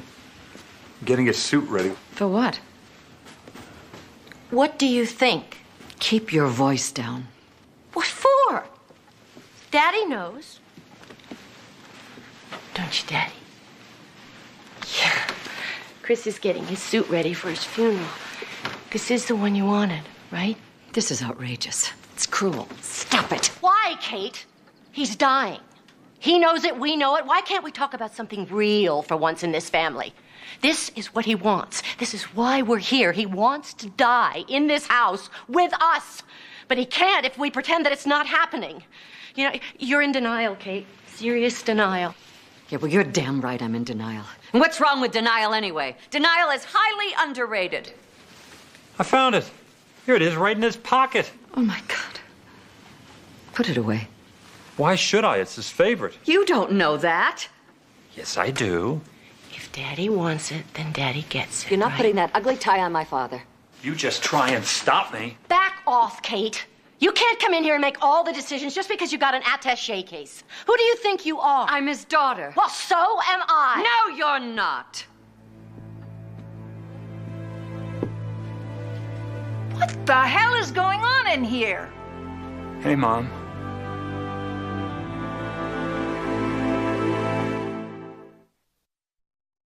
Now, what is all this racket? I did not raise mutes. Is it true? Is what true? He's not my father? No. Oh, my God. My God, my God. Daddy. I assume he's heard everything. Nice going, Kate. You knew? I never told him. You didn't have to. It doesn't take a rocket scientist. That explains everything. I never felt like part of this family because I wasn't part of this family. Kim. Oh, honestly. Everybody shut up. Who are you? I'm Monica. Welcome to the family secret, Monica. Tell me straight. What are we looking at? A few hours.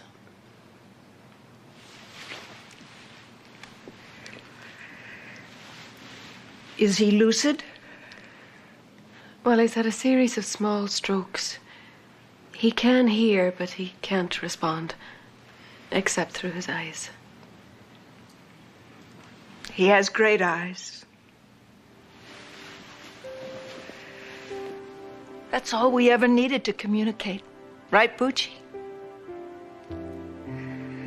Will somebody please tell me why I can't take 2 days for myself for the first time in 6 years without the whole family going to hell in a handbasket?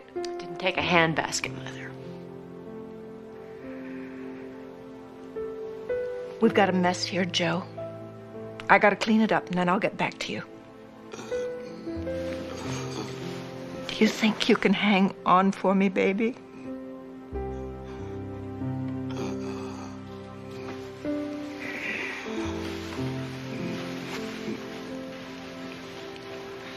I'm going to the bathroom.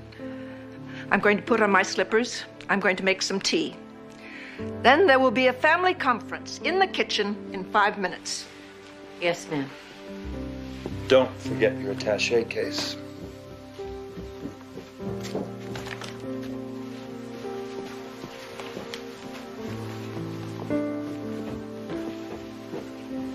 Whatever the real story is, Kim, I just want you to know. You're still my sis.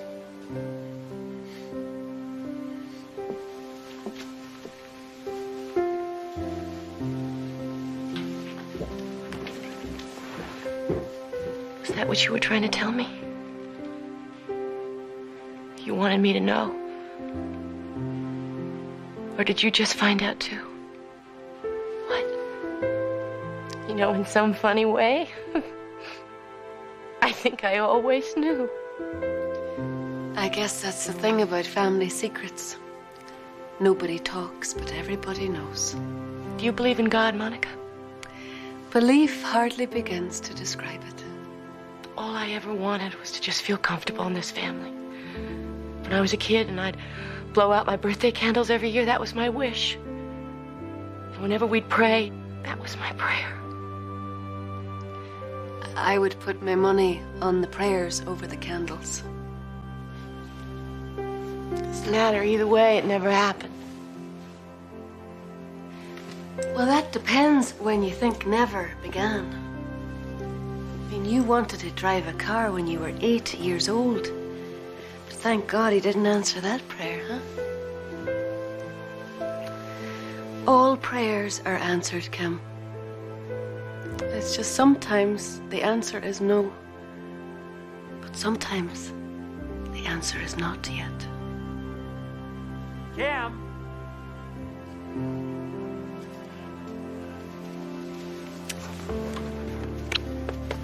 I'll be back.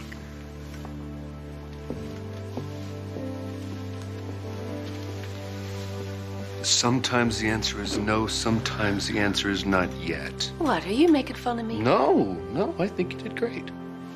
Joe, she did great, didn't she? See?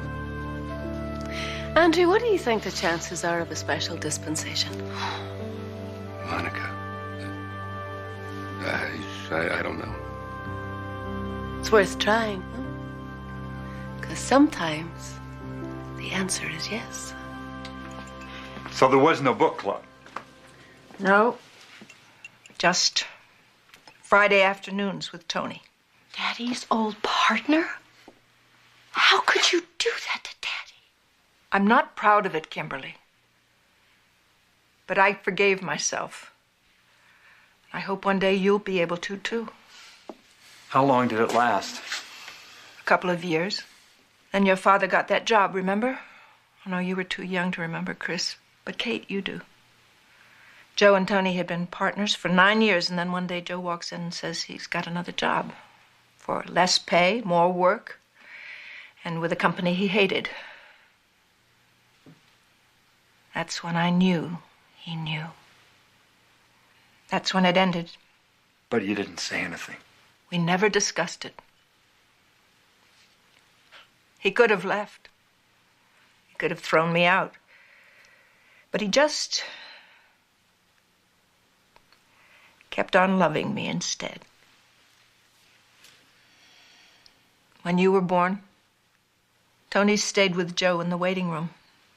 He was so afraid you'd be a boy who would grow up and look like him. That's the first thing he asked. Boy or girl? But do you know what Joe asked? How's my wife? And you knew all this time, Kate? How? Remember when I dated Billy Warchowski? That boy with the bad skin? His father owned the Riverview Motel. That kid always did look at me funny. Well, it wasn't much of a leap, Mother, to figure out the rest. Yeah, me being the rest. That's not what I meant. Tony Laneri. So, now you're Italian, Kimmy. Don't you think that this is something we should discuss in private, just the two of us? Everybody here knows. Why is it in this family that every secret is a matter of public record, but the most obvious problems never get discussed at all? We're dysfunctional? It's just a guess. So, I'm not a carpenter anymore. Oh, for heaven's sakes, Kim, of course you are. Man, Dad is really something. If it were me, I would have walked out. You did walk out. That's not the point. I had reasons. So what? People nowadays bail out at every bump in the road. Not like the old days. People couldn't afford to break up every time the going was tough. Well, that's easy for you to say. Obviously, the old days weren't that tough for you. You can't judge a marriage until you're in it. Well, you can't judge a family until you're in it either. Hello? Hello? Good news. I got all the pillows and the bolsters and the matching drapes, and the wallpaper is on order. You are looking at the Swatch Queen of Ralph Lauren. Lauren. You got any more of that tea left?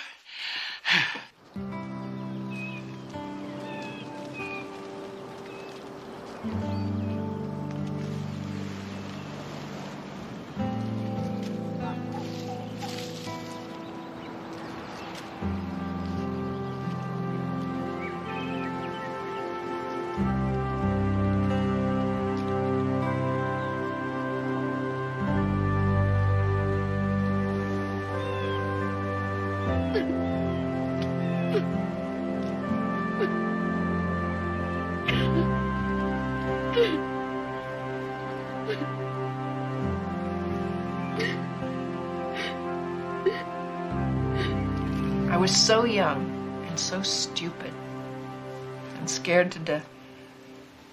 So you decided to pretend it never happened. That's right. But you had this little human being running around the house every day reminding you of what you'd done. I couldn't let her get too close. Oh, you couldn't let anybody get close. Not your husband, not any of your children. Loving them would have been dangerous. So you had to control them and protect your secret. That's the trouble with secret, sweetie. If you let somebody in your heart, they're going to find out what's in there. So your family paid the price. Rest in peace. Well, most of the time, that's the only rest that anybody ever gets. If people knew what was waiting for them, they wouldn't make these places so sad. Well, grieving is a very powerful thing, Miss Wings. It's a good thing. It's a healthy thing. It's a healing thing. And it lets you get rid of a lot of pain. But it's something you should go through, not something you should hold on to. I don't understand why human beings hold on to things that hurt. Well, it's like if you give up the pain, you give up the person you've lost. It's a hard lesson. But there's only one way to learn it.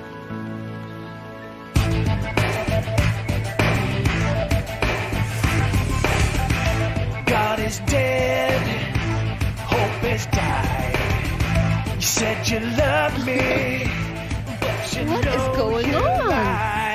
It's a music video, and I use the word music very loosely. Is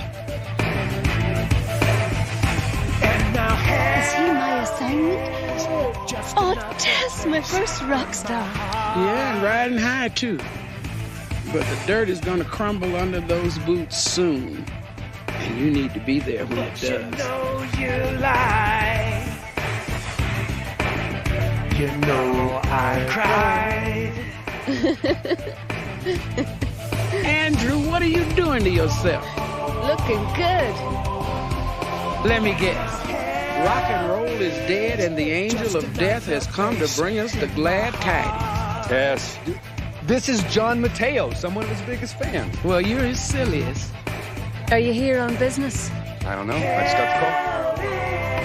Just another place in my heart. Yeah, John. Very nice. Very good. Very sweet. Music. All right.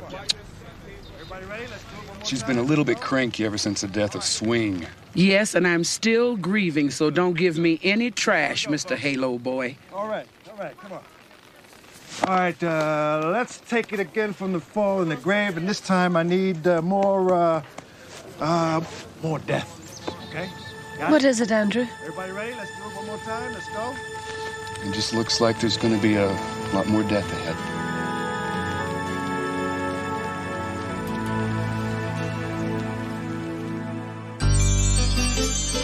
When you walk down the road,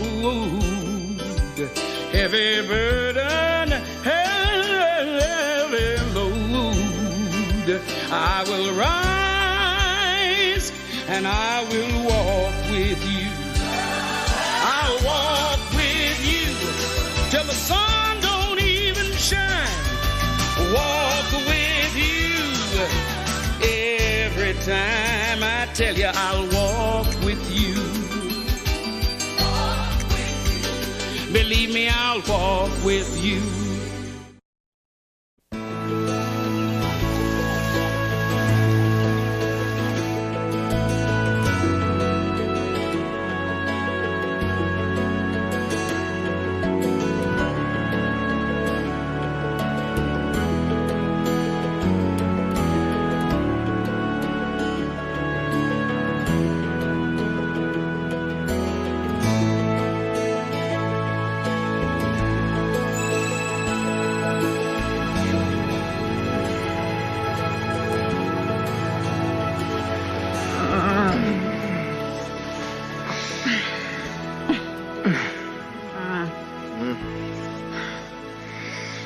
Good morning, Miss America. Yeah, it's Ms. America to you.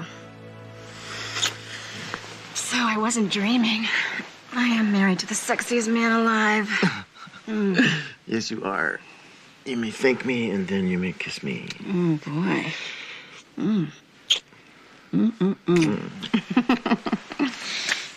I love Saturdays. We should just stay in bed all day.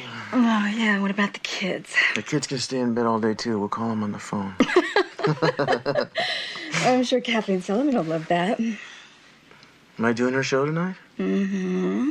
Plane leaves at 4. Murray's got the tickets. I packed you last night. Murray, you're not coming? Samantha's recital at 3. So catch a shuttle. I'd have to be out of there by 5. Yeah? Get the airport by 5:30.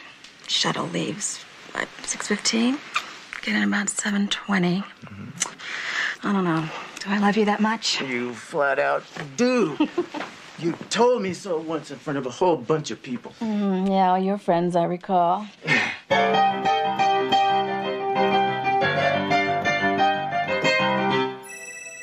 What happened to Roy? Family reunion. They sent a replacement. She looks very eager.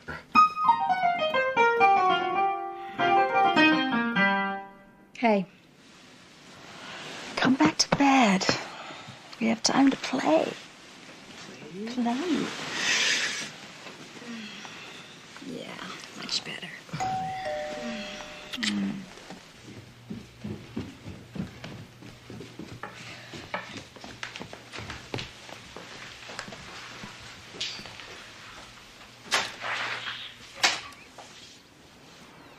Well, aren't you going to invite me in? I'm sorry. If you're making a delivery, go to the service entrance. No autographs or pictures, please. And if you haven't announced yourself at the gate, I must ask you to leave. I am your new nanny. I didn't have an old nanny. Well, you got a new one now. Let me talk to your mother. I'm sorry. If you're making a delivery, go to the service. Back off and get your mama. Okay.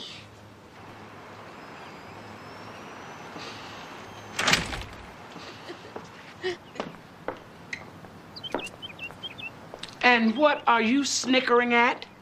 You have such a wonderful way with children, Tess. They respond so well to you. You keep that up and watch how I respond to you, Miss Wings. Everybody decent? Come in, Sam. Hi, sweetie. You guys gonna get over each other. It's so embarrassing. Well, you better get used to it, kid, because it seems to be a permanent condition. Mom, I set the table for breakfast and I brought in the newspaper. And I'm going with Lisa to that concert, so I'm gonna need some money for the tickets. Wait, freeze. What concert? Zombie Charlie and the Erasables at the university. It's gonna be really cool, and we're gonna stay with Lisa's brother at his dorm. Overnight? Please don't say no. No. Mom, everybody's going. Yeah, well, that's everybody else's mom's problems. I only worry about you. Sam, you're too young to be staying a night in a dorm. And that's final? Yeah, that's final. This is so unfair. What is? I already said no. To what? John. Dad, there's this concert. Yeah, who's playing? Sam, would you excuse us a minute, please? Yeah, if I get to go. Samantha. I know you're supposed to back me up when I say no. No to what? That's not the point. Oops. Have I committed a parenting felony? Well, considering you jumped into an open grave yesterday wearing leather pants, screaming, "Hell is just another place in my heart." Gee, John, I'd say your parenting skills are about as good as we could hope for. Are you saying you don't like Hell is Just Another Place in My Heart? That song is going to put new Italian granite on your kitchen countertops, man. Well, I don't hate it as much as the other one. What? Am I hearing this? You hate my music? Are you telling me you hate my music? I've always loved your music. It's just your lyrics lately. What about them? God is dead. Hope has died. You said you loved me, but you lied. So, it's 90s. It's despair. It's a rebellion song, you know? Gives kids permission not to listen to their parents. What? Yeah, but John, we want our kids to listen to their parents. Evie, it's just a song. Yeah, but songs get stuck in your head, John, and I don't want God is dead, hope has died stuck in our kids' heads. Uh-huh. Okay, fine. Well, I'm doing what I can. You think you can do better, be my guest. All right, I will. Good. Maybe it's time you started making some of the money around here. You're sure good at spending it. Yeah, like the way I spent $5 a week and kept us eating so you could spend 20 on guitar strings. Mom, do I have a nanny? Oh, I completely forgot. What time is it? Is she downstairs? Just tell her I'll be right down, sweetheart. We'll discuss this later.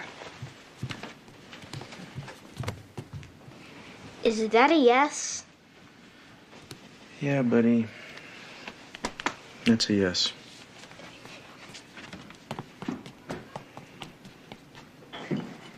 God is dead.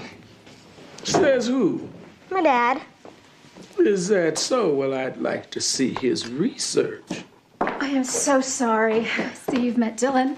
Yes, he's very vigilant. Yeah, well, we teach our kids to be very cautious. My husband's become so popular that we have to be very careful about security. Actually, we've had fans mail themselves to the house. I wouldn't try it. I made some coffee. I hope you don't mind. I love coffee. Perfect. Oh, have you met Monica? Oh, yes, we've met. I sold my soul to rock and roll. John, Samantha, Tess, and Monica. Welcome to the asylum. Thank you. I've seen worse. Really? Murray's gonna meet you at the airport with your tickets. You still gonna make that flight tonight? Mm-hmm. I'll be there. Wait, what about my recital? I'll be there too. I'll take care of everybody. It's what I live for. Besides, spending other people's money. Besides, I wouldn't want to miss out seeing you all decked out, wearing. Oh, your pearl necklace? Yep. You're gonna let me wear it? It's gonna bring you luck. Oh, thank you. Oh, isn't it lovely? It's just a stupid necklace. You take care of that. It's my favorite. I will. Oh, ready to go, sir? Yeah, this must be me leaving. So, I'm gonna be seeing you later then? Uh-huh. Okay. You ever driven a rock star before, Monica? Oh, well, I'm trained to deal with VIPs. I'm sure she is. It's a very nice family you have there. Thanks. One of them's mad at me right now. Sat Page, this is account 679. I want to page my wife. The message is CFG, John. Yeah, thanks. Excuse me? Yeah? What does CFG mean? Oh, it's the perfect chord progression in a classic rock tune. It's our private shorthand for I love you. Ah. You can never go wrong saying that. Hey, so proud of you, Sam. You were wonderful. I know. Okay. Did you put the necklace back in the box? Mm-hmm. Well, we'll be back tomorrow night. Oh, please tell Dylan to feed the guppies. Yeah. All right. I love you. Bye.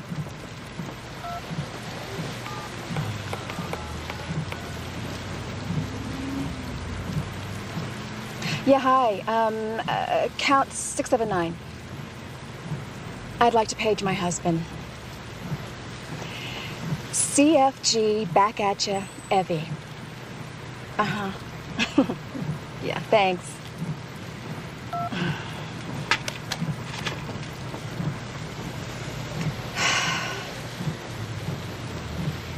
I know someone's there. You're the answer to my prayers.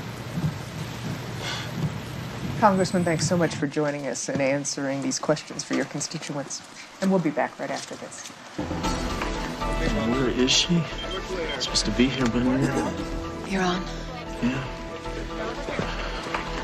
Where? Yeah. Look at that. It's no problem. I'm sad. Hi. How are you? All right, people, settle down now. We're on in 5, 4, 3, 2. My guest tonight, John Mateos, superstar, rock and roll legend, and may I say, a fine musician whose sometimes personal, wrenching music touches a chord in all of us. I actually attended his 20th anniversary last year. That's right, Kathleen, you did. But this wasn't your show business anniversary, although that was quite a party, too. But this was the one that matters most in your life, your wedding anniversary. Are you the only happily married rock star on the planet? I am. You could look it up. Good answer. My wife is my soul. She's my greatest inspiration. She's also my biggest critic. Ooh, what's to criticize? Well, I do have a dark side. Might as well face it. Well, I do remember that you used to be quite a wild man. Those days are done. I'm past all that. A lot of people found religion, but I found Evie. She's actually writing me a love song right now. 20 years later, still writing love songs. Singer, father, husband, no longer wild man. John Mateos, and we'll be taking your call in just a minute. Ooh, excuse me a second. And we're clear. Thank you. Okay, folks. What's up? Well, there's been... It's Evie, John. They just found her car. It was raining and the roads were slick and... And what? What happened? Where is she?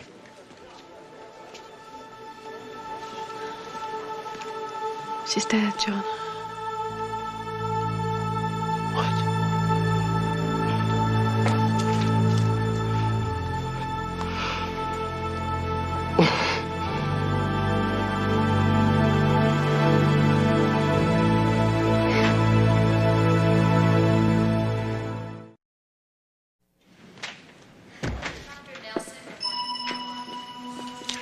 Sorry to have to meet you under these circumstances, Mr. Teos, but there were no personal effects recovered. You too.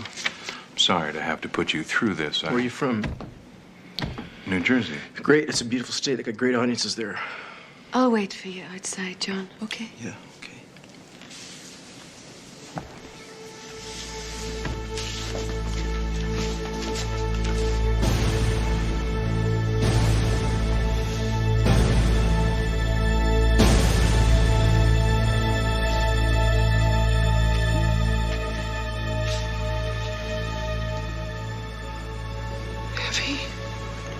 Thank you, Mr. Mateos. I think you can go now. No, please.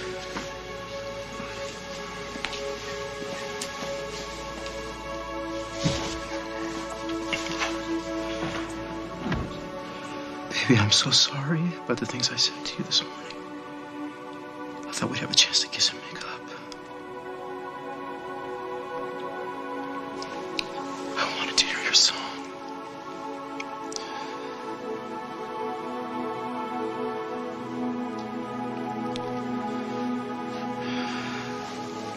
I don't know what I'm supposed to do now. And so we say goodbye, dear Emmy. We will miss your smile, your generosity of spirit, and most of all, your loving strength.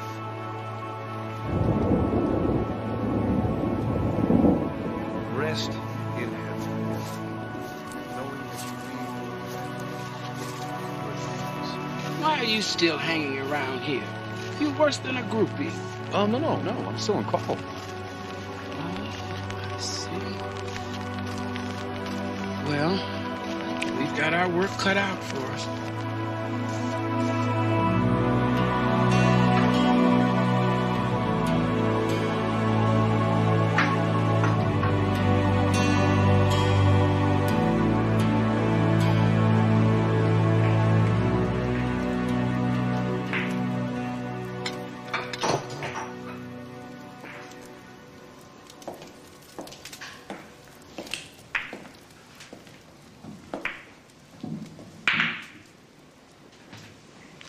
What's going on? You look awfully angry at somebody. I'm not. Well, I can't be. 'Cause... 'Cause why? How can you be mad at someone if they're dead? Your mom. God. I happen to know that he's alive and kicking. I bet you're mad at him because of your mom, huh?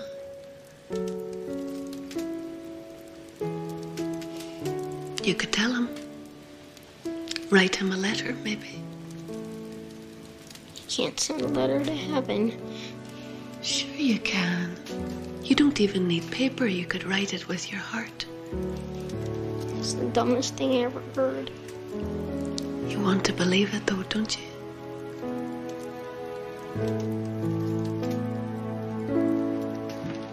I don't know what we're gonna do without her.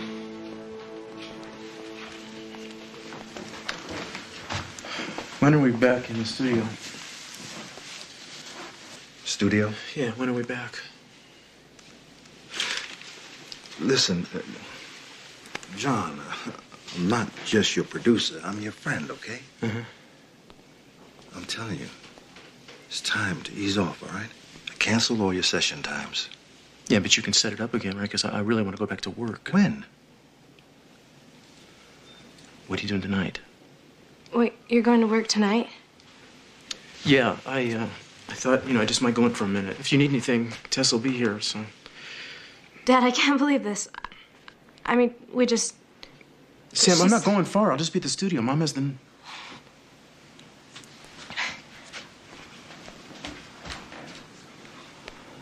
number. Samantha?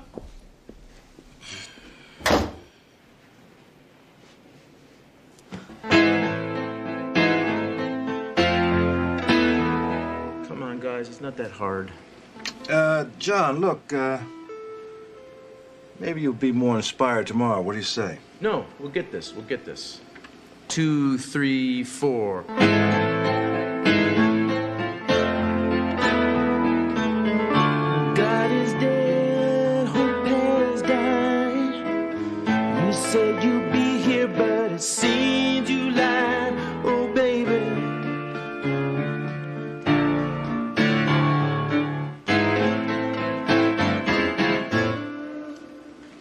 This is nothing. This is the same song. I'm writing the same song. I'm lost. Hope is dying. Hope is dying.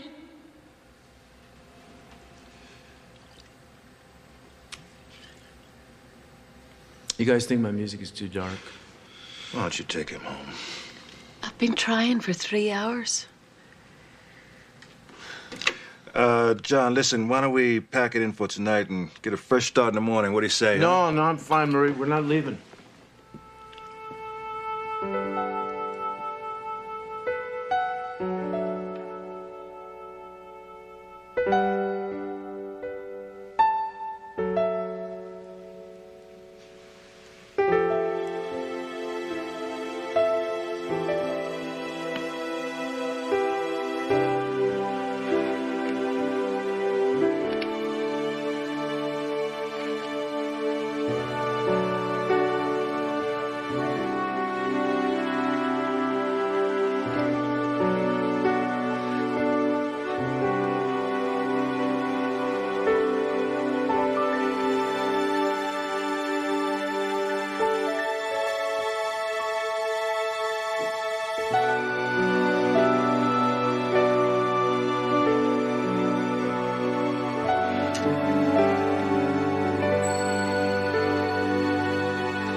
Dad. What the hell? Dad. I was... What are you doing? What are you doing?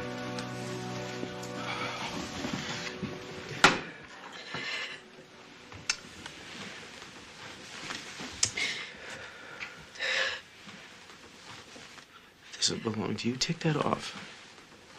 It was Mom's. Let's just take it off. Dad. And now look what you've done, Samantha. That wasn't my fault. Not your fault. If it wasn't for that damn recital, your mother would have been with me. That was not my fault. She planned to go to that for weeks. It was you. You wanted her to go to your show and you knew she already had plans. All right, that's enough. No, it's not enough. She would be here tonight with us right now if she hadn't tried so hard to please you. You're the one that killed her. How dare you say that to me? You get out of here and don't you come back in this room again!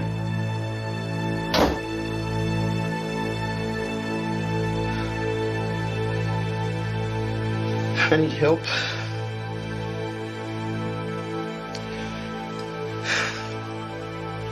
I can't pick up the pieces.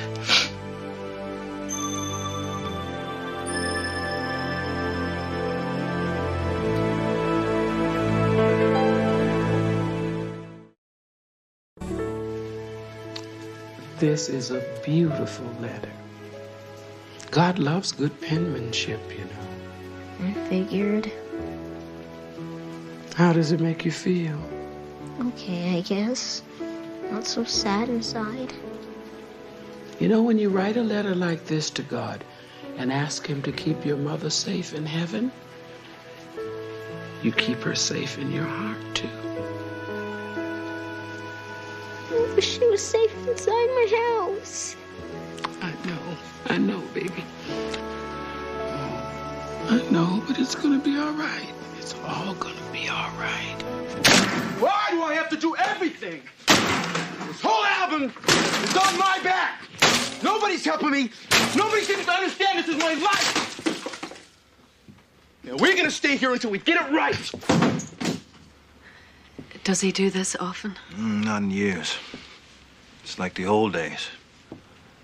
Before Evie? Before Evie, yeah. All right, one more time from the top. Monica, we need some more bourbon in here. Oh, Lord. John, don't you think you've had enough?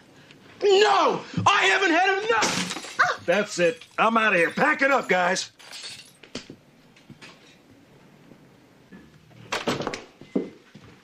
And just where do you think you're going? Out? 10 o'clock at night? Yeah, to a slumber party. What's the big deal? A slumber party at your age? Well, it's kind of a tradition. Staying home with your brother would be a good tradition. Yeah, well, I didn't ask you, and you're not my mother. You are not my wife. Careful of the glass, John. Smash. Let it bleed. I can't just stand here and watch you do this to yourself or to your children. You want to know something? You don't have to. You're fired. What? You're fired, so get out of here. Give me the keys to my car, please. Oh, no, I can't let you drive. You have been fired. Now give me the keys to my car. Now!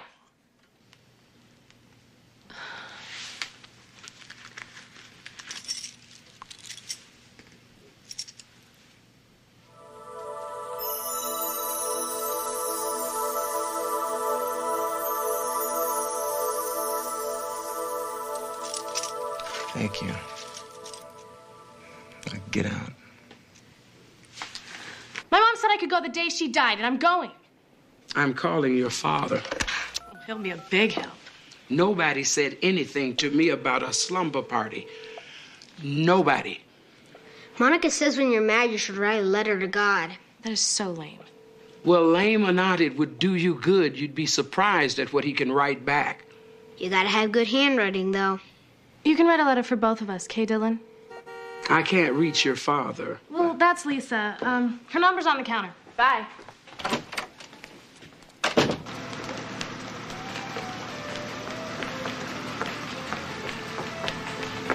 Come on, Sam.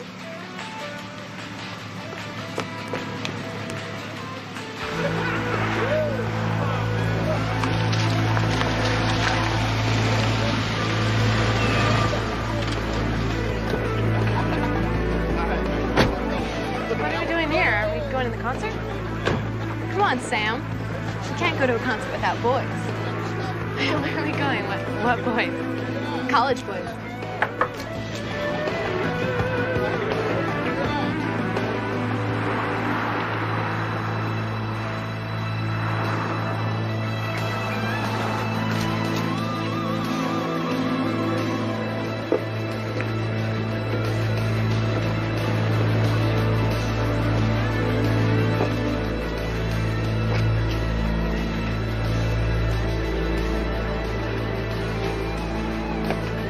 He didn't mean it. Come back inside. No, I'm going home. Come on. What's the matter with making out a little? He likes you. I don't want to do this. You don't have to. Just come back inside. They put on those drinks. I can hardly see. Let's go ask. No, you go. I'm staying out here. She's okay. Just leave her alone.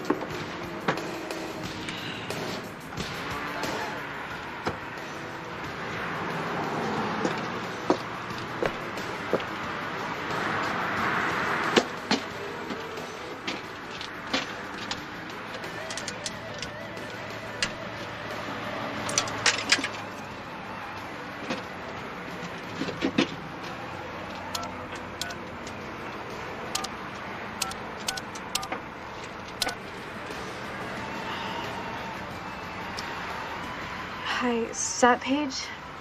This is account 679. I want to pay John Mateos. Dad, help me. 5550155.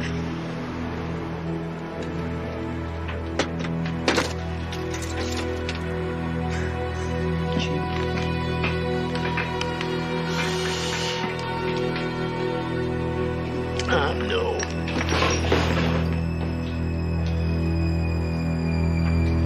It's like old times, huh, Murray?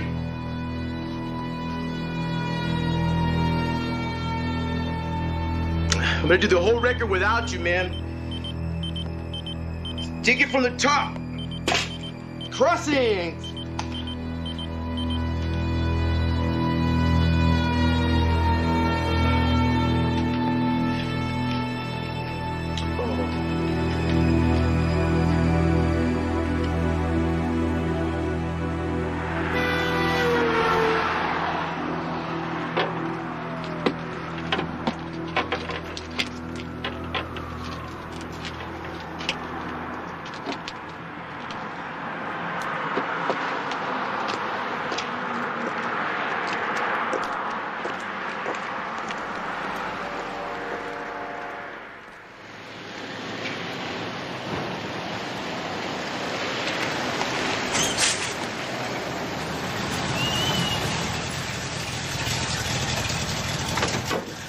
You look like you need a ride, miss. You all right? Kind of. I think somebody put something in my drink. I'm really dizzy. Really?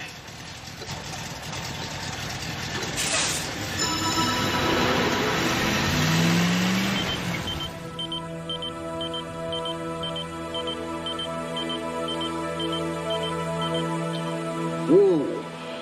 This is a pretty dangerous stretch. Right up there is where that rock star's wife got killed. Stop. What? Pull over. Stop. What are you talking about? I just gotta get out. Let me out.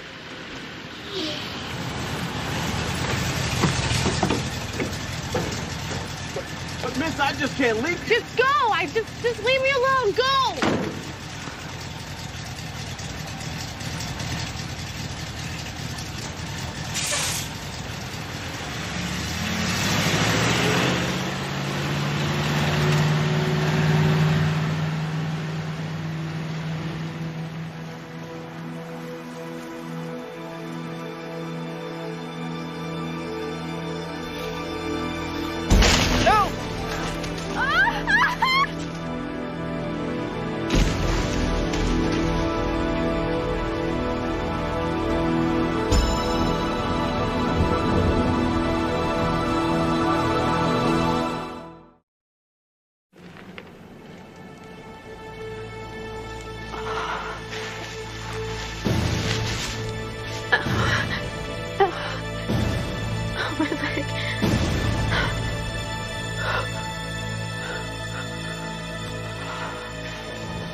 Dear God.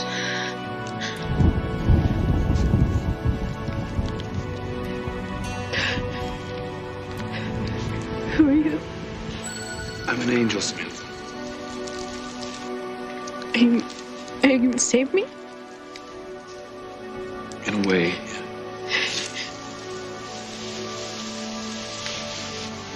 I'm your angel of death. Were you my mother's angel? Yeah. It was here, wasn't it? Yeah. It was very fast. And it was her time, Samantha. But it doesn't have to be your time. Not if you have the will to live. I'm so cold. And my leg's broken. I don't think I'm gonna make it. Shh. I'll tell you what. You keep writing that letter. Okay? It'll help.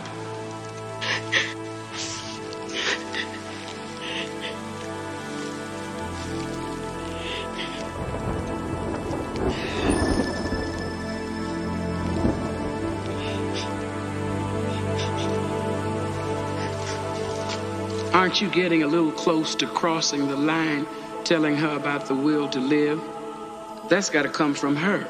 Well, and if she has it, it will. Oh, come on, Tess. I'm an old caseworker. Can't help it. What can I tell you? Well, if you're going to stand around and do nothing, I'm going to proceed as if you weren't here. Okay, now who's crossing the line? What happened to free will? There's nothing wrong with keeping free will warm while you're waiting on it to kick in. Tess. What? Who's watching the little boy? Who do you think?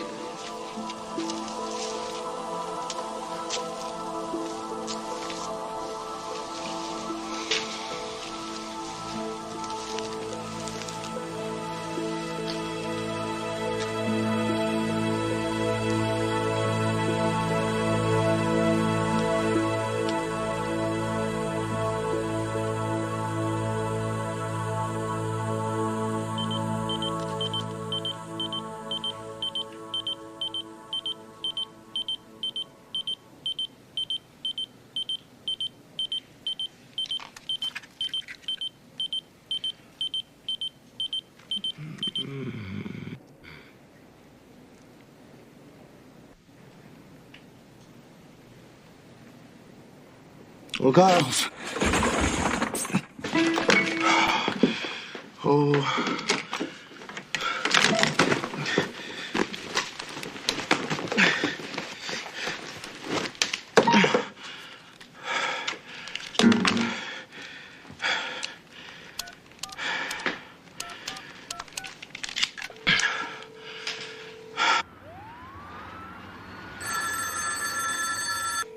God, please help me. God, please help me. He will, John.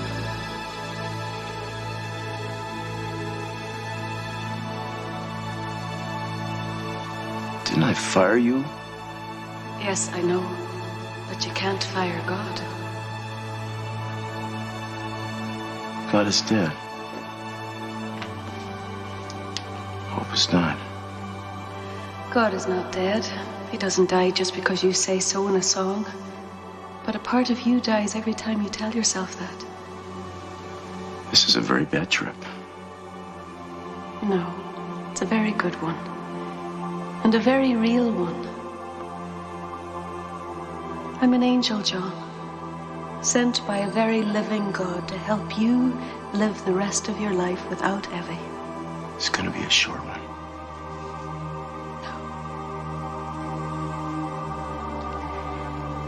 You said something on that interview show the night that she died. Something that other people found religion, but you found Evie. I did. That's a burden of responsibility you can't put on anyone, John. You can't worship something that's not greater than yourself. Evie was greater. Evie was a wonderful, loving, caring and very human being. And she knew that. That's why she cared so much about the songs you sing. But the only hope finally left to a human in this world is denied every time you glorify darkness or dance in a grave or ridicule your creator. Evie knew the power your music has to take hope away from your public, from your children, even from yourself. That's what she wanted you to see, John. She still does.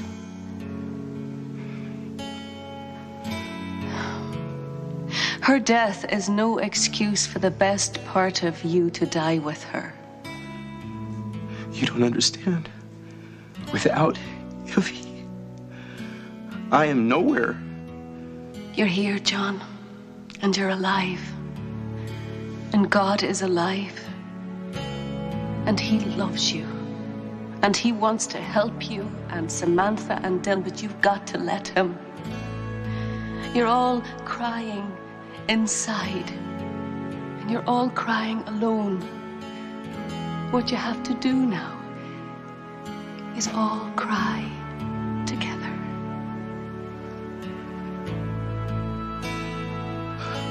But I'm afraid if I start crying, I'm afraid I'll never stop.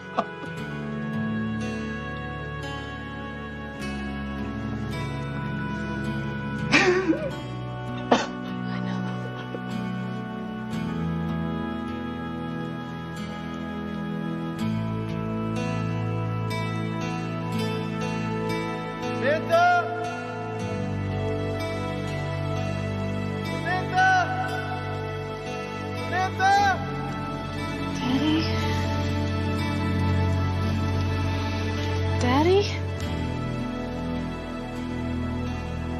Samantha, are you all right?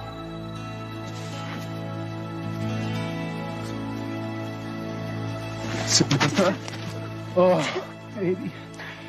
I'm so sorry. God, you're freezing.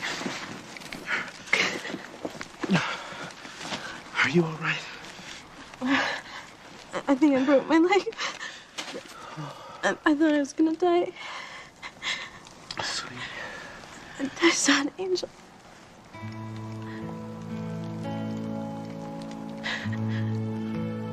So did I. So did I. Oh, baby.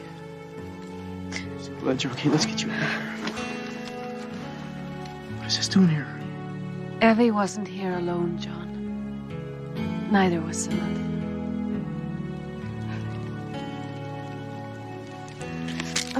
It was just a dumb letter. I started to write. Where did you get it? Just in Mom's purse. What does it say?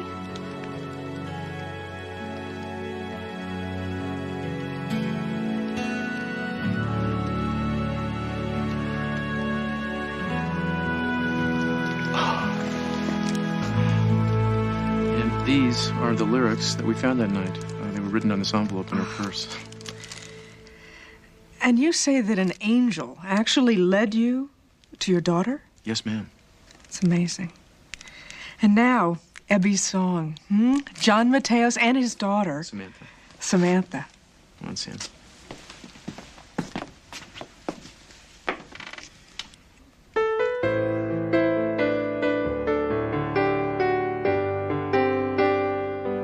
I never left a stone unturned in my life, driven by a thirst I felt inside,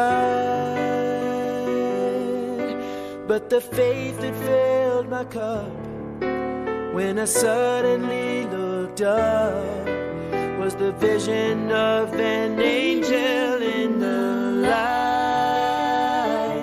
Will you give them a hug from us? To the sky, 'cause only heaven knows the tears the lonely cry.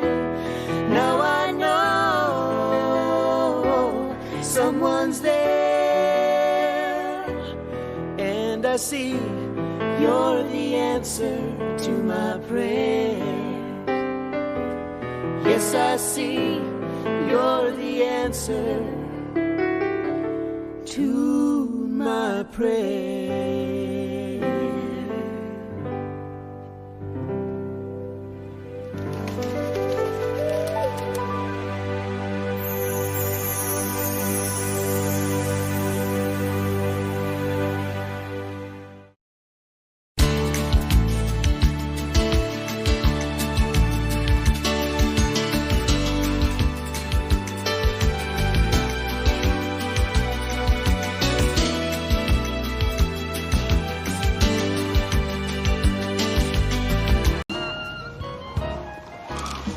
What is it again? The blues. And you sing them, right? That's right. If you got soul, you sing the blues. Anybody ever sing the yellows or the greens? This would be one of those times when you might want to just listen. Leave that alone. It's precious to someone. That's Sam Brown. He owns this club. He always has. He used to clean up in a very different way. In its prime, this club would be so jam full of people, the police would come thin out the crowd. And then they'd hear the music and they'd pull up a chair and sit down and listen.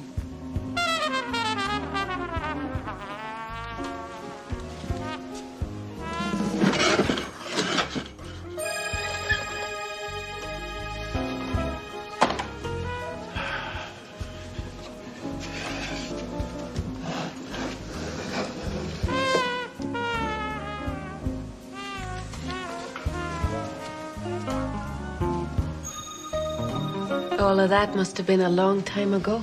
Well, times change. Humans call it progress. Sometimes progress is progress, but mostly it's just an excuse to tear something down. Well, at least Sam is still here. So far. But he's older now. He's not very well. But he's about to receive an important message. What message?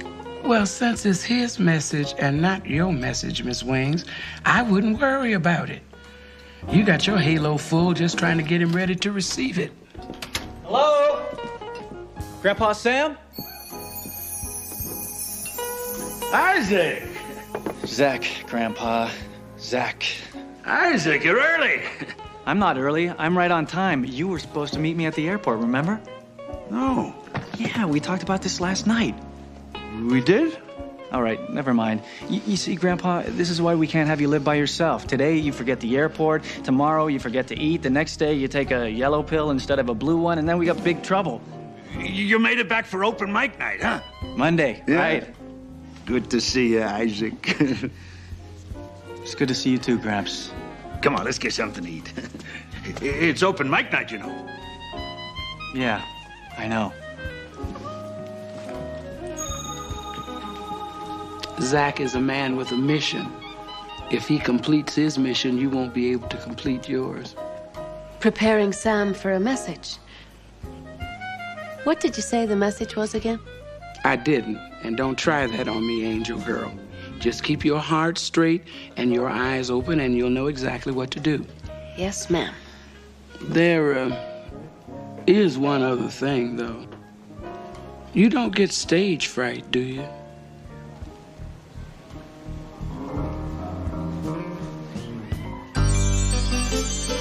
When you walk down the road, heavy burden, heavy load, I will rise and I will walk with you. I'll walk with you till the sun don't even shine. Walk with you every time. I tell you, I'll walk with you. Believe me, I'll walk with you. You lived in St. Louis long, Mr. Brown? No, actually, I live in New York. I'm just here for a week helping my grandfather sell the place. Oh, the bar is solid mahogany, imported from somewhere back in the 30s. You're selling the place as is? Everything. Every bar stool, every fixture, sound system, the works.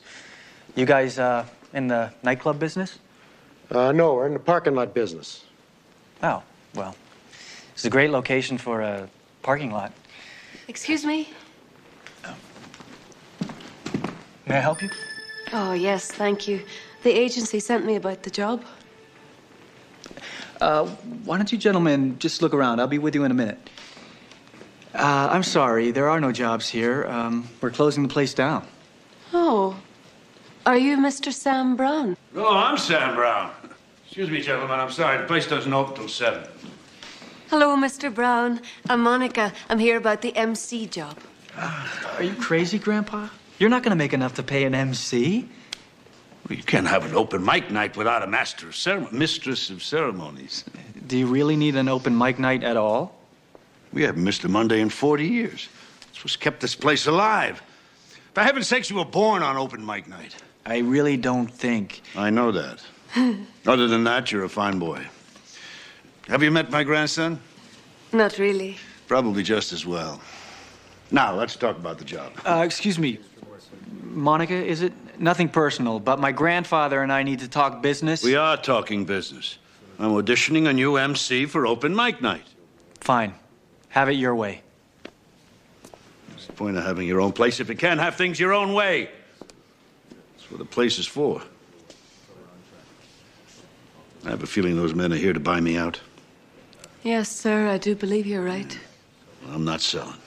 I know Club Indigo has seen better days, but we're always one open mic night away from coming back. Besides, I'm not closing up until she tells me to. She? The Countess. Now, Come on, up there, show me what you can do. Up where? On the stage, on stage. I'm gonna sit right here and see how you look up there. Now what do I do? Well, go ahead, go ahead. The mic is hot. The mic is hot? Yeah. That's funny. I said the mic is hot, she pretends it really is. What would you like me to do now? Tell a joke. A joke. Just one. I can tell from just one joke. Knock, knock. Who's there? Oh, you heard it already. She's good. One night with her and the place will be so empty he'll have to sell. That nervous act really plays. Monica, you got the job. Yeah, it all started in New York. I used to go to the jazz clubs on 52nd Street. We used to call it 52 Street. Let's see, there was Three Deuces, the Onyx, the Eddie Condons. I used to play some myself, but not like those boys. Oh, yeah, there was blues, jazz, anything with soul. You know anything about soul? A little. Anyway, when I moved here, I brought the music with me, opened this place. B.B. King and I used to sit at this very table arguing about where to get the best clam sauce in Baltimore. Isaac Hayes used to sit on that very stool you're sitting on and moan to me about woman trouble. Left a pair of sunglasses around here somewhere. Sounds like all the greats have been through this place. Oh, yeah, oh, yeah. It's always the music. The music. I used to have a cook whenever the music got real hot, he would rattle those pots and pans. Wouldn't cook. Couldn't cook much anyway, but he sure could rattle those pots and pans. Oh, here they are, here they are. Yeah, I gotta put these somewhere where I won't lose them. Paul Desmond sat right there drinking my famous coffee when he come up with the idea for putting 5 beats in the bar instead of 4. But it could have happened here. And when Laverne Baker sang, I used to smoke, drink, dance. Oh, Chico, where do you think she used to smoke, drink, and dance? Here. Right here. So you have a famous coffee? Yeah. I know a lot about coffee. Do you have any decaf mocha latte? You can't sing the blues and drink that candy stuff.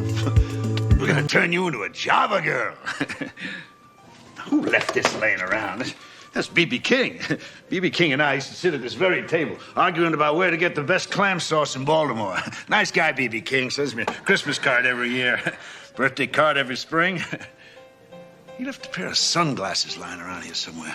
Ah, Grandpa, I've been listening to these stories since I was a kid. I lived in St. Louis until I was 6, and I never once saw Isaac Hayes or B.B. King. Yes, you did. You just don't remember. You're named after Isaac Hayes. You show a little respect. I do, Grandpa. Shows respect by trying to sell this place out from under me and put me in an old age home. Where you'll be taken care of. Well, I don't want to go. I am not going to sign my life away. You understand that, Isaac? My name's Zach, and it's not your life, Grandpa. All this does is give me power of attorney so I can sell this place. That's what we decided. That's what you decided. All right. Let's talk about this later. We could talk about this now. Anything you got to say to me, you can say in front of my very good friend, Monica, my MC. Fine. Those men just made a very fair offer for the property. Now, I checked the comps, and they're competitive. I can get a very short escrow. Escrow? What you talking about? Talk about music. That I understand. The music is dead, Grandpa. Deal with life. Music is life. That's what she said. Oh, no. Here we go again with the Countess. She told me not to close this place up. The outdoors are going to stay open, wide open, until she tells me to shut them. Oh, here they are. These are Paul Desmond sunglasses. I better put them somewhere where I don't lose them. One more word about her. The Countess? Yeah. Some mythical singer who supposedly showed up and saved the club back in the 60s when the place was going downhill. Then when the place got back on its feet, she disappeared. Sounds very romantic. Yeah, well, most fairy tales are. You He's all over the place. You heard him. He's not budging until she comes back and tells him it's time to close up. Well, it's his club. Doesn't he have the right to make that decision? He's not capable of making his own decisions. He lives in another world. He still loans money to every deadbeat drummer who wants to hawk his sticks. He's always got some loser living in the cellar. I think there's some guy down there now I'm gonna have to kick out. And he thinks the Magic Countess will show up tomorrow and make everything okay again. He just sounds like a positive and generous man. Who's losing his mind. I found a really great retirement home near my house. Good care, good people. I'm not out to punish him. I want to help him, I really do. But it doesn't look like I'll be able to do it alone. And you want me to help you?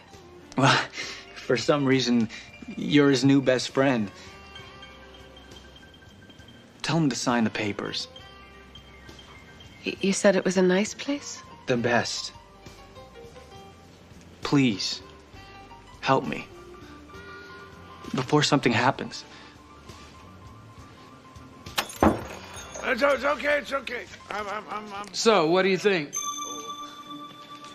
Is this the message I'm supposed to be preparing him for? Sam, stop dreaming, give up, and fade away? That's not the message at all. How am I supposed to get him ready for something if I don't even know what it is? Why don't you ask the man downstairs?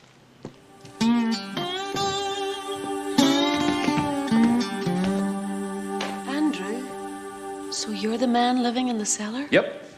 It's a great place to hang out. Kind of like living in a museum with mice. You didn't tell me the Angel of Death was on this case. You do your job and he'll do his. Andrew, what are you doing living in the cellar? Well, I can hear everything from down there.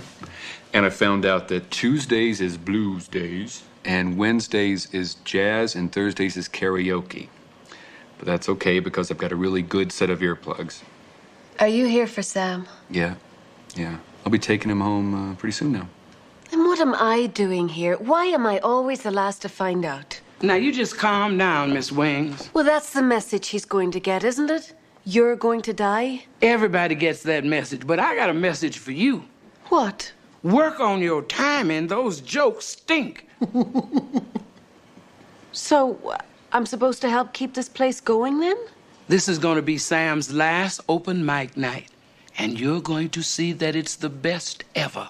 And I think you're going to be great. I know she will. Because you're going to help her.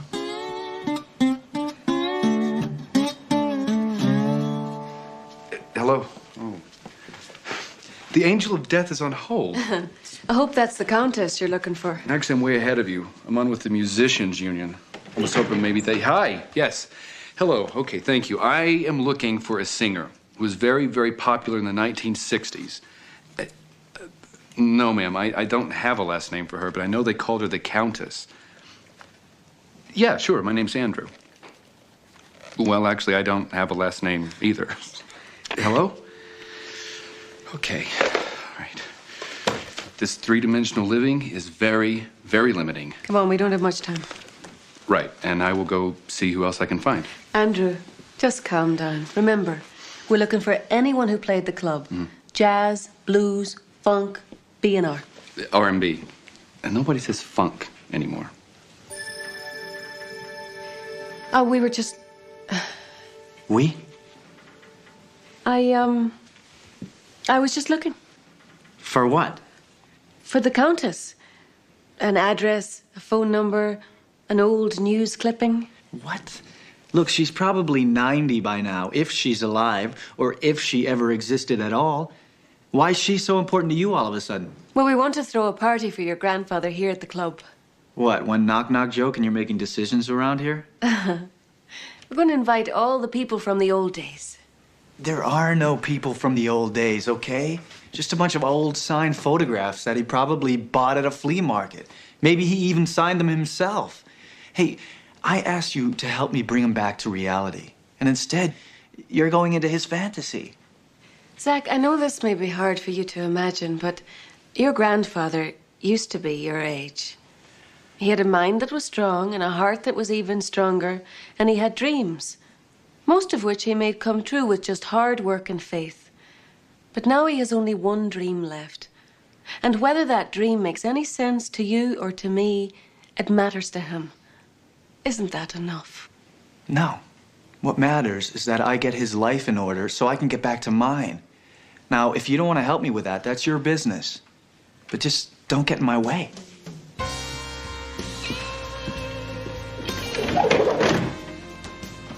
You ever sing the blues? Monica. Monica. Did you ever sing the blues? Well, I was in a choir once, but we didn't exactly sing the blues. Well, did you ever feel real bad? Real depressed? You couldn't find your car keys or you couldn't get your hair to do what you wanted it to do, huh? Well, I spilled a cup of coffee on myself once. Oh, well, you could sing the blues. Is that something somebody pawned here? No, this is mine. Oh, this still works. Chops are getting a little old, but the horn still works. You know, it's funny. Can't remember what I had for breakfast, but I can remember practically every note I ever played on this thing. I'm sorry. It must be hard for you sometimes. Well, which brings us back to the blues. Now, what was that terrible thing that happened to you? Oh, and I spilt the coffee on myself. It was Colombian Supremo. You got it.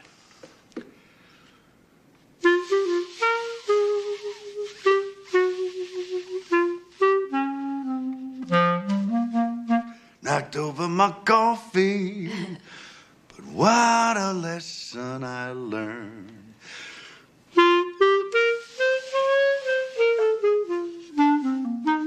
Knocked over my coffee, what a lesson I learned.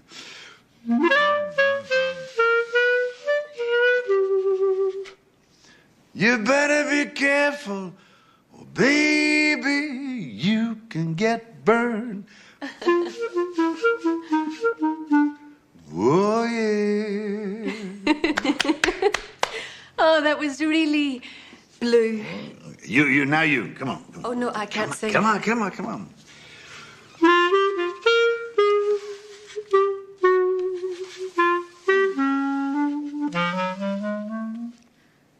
My name is Monica, and I come from a place.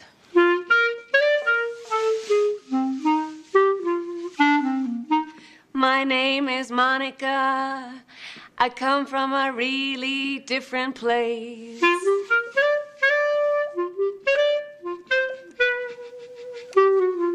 Where people are happy and they're covered with grace.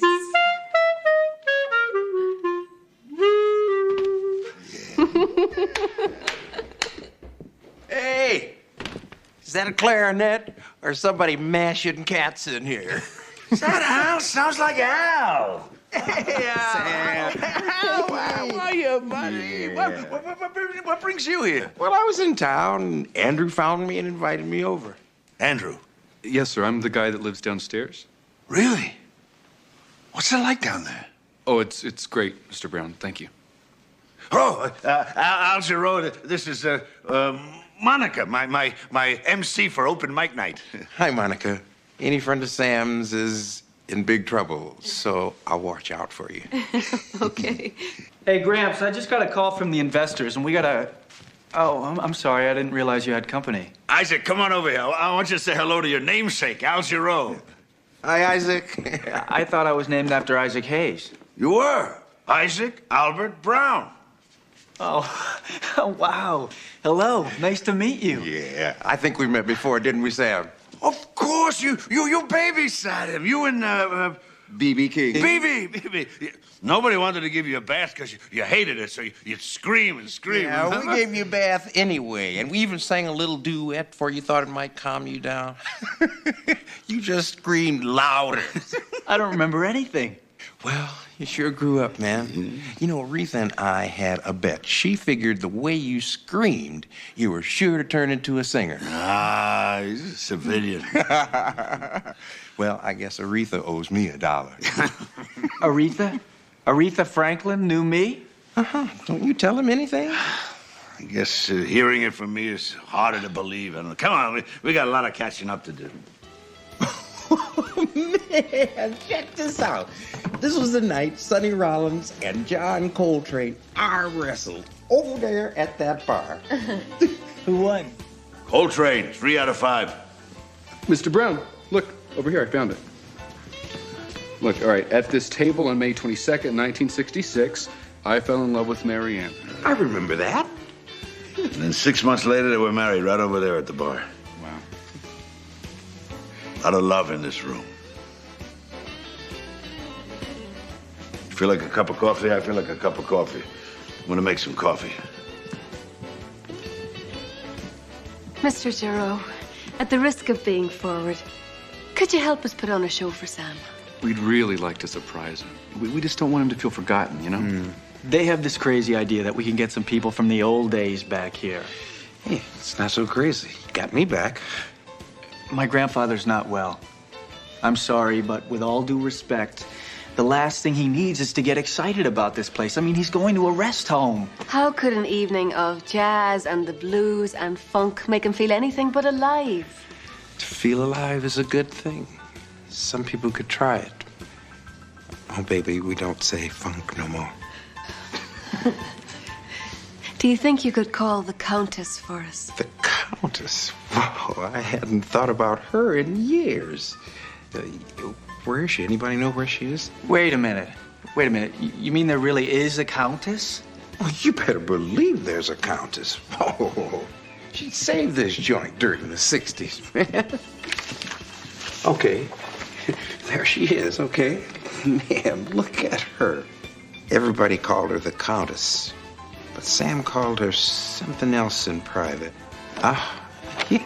Yeah, he called her Tess.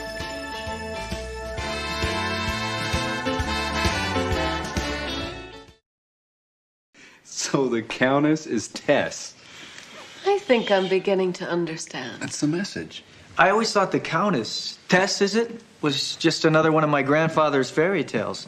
But this is really her. It was a long time ago.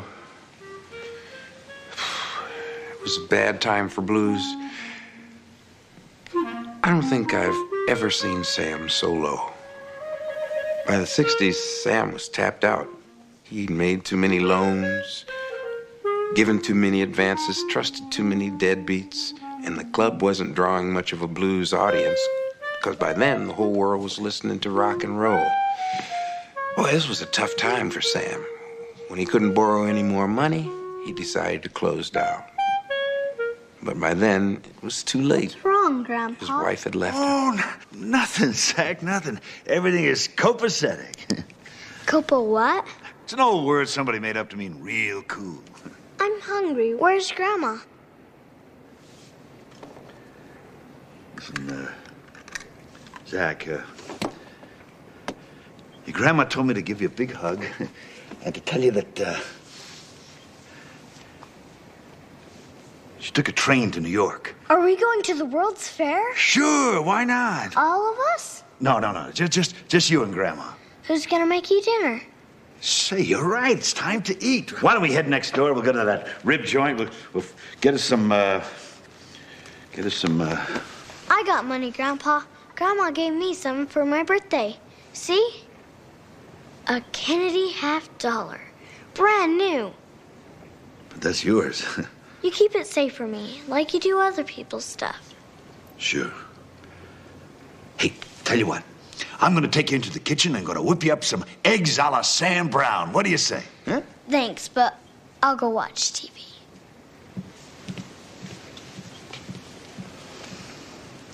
I hope the music in this place is better than the menu.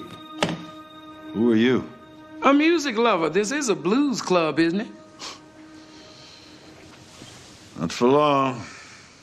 Closing up. You sound like you got a real good case of the blues. What kind you got? Glad blues, sad blues, lonely, funky, or bad blues.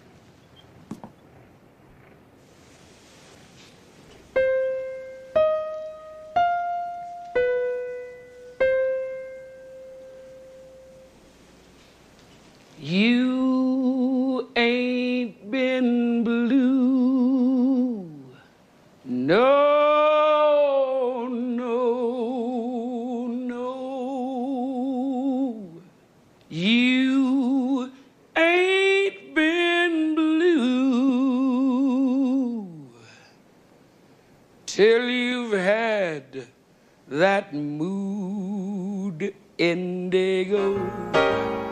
That feeling goes stealing down to my shoes while I just sit and sigh and go long blue. The next night was supposed to be closing night, but thanks to Tess, the place never did close. Tess was a sensation. Pretty soon, Sam had enough money to really do the place up right. He changed the club's name to Indigo, the deepest shade of blue, and Tessa's favorite color. He changed Tessa's name too. Night after night, the crowds rolled in to see the woman he billed as the Countess. Don't let me leave it grieve ya. Swing on and on and on. Sam was flying high until one day, and this is the hardest part to believe, but he swore it happened. Well, if you give me a firm date, Well, let me check my schedule. We'll see if we can accommodate you. Oh, yeah, I think we can, as a matter of fact. No problem. You can count on us. Okay. That's it. The Ed Sullivan Show. They want us. They want you. We're heading for New York. Oh, great. You're all packed, ready to go. Yes, I am. Yeah, I'll throw some things in the bag, and we'll catch the first plane. Wait a minute, Sam. Listen to me. I cannot go to New York with you. What are you talking about? Why not? It's my time to move on. Move on? What about the Sullivan Show? This is not about being on TV. I just came here to help you get back on your feet and to remind you to listen to the music. That's what this is all about. I don't understand. I'm an angel sent by God.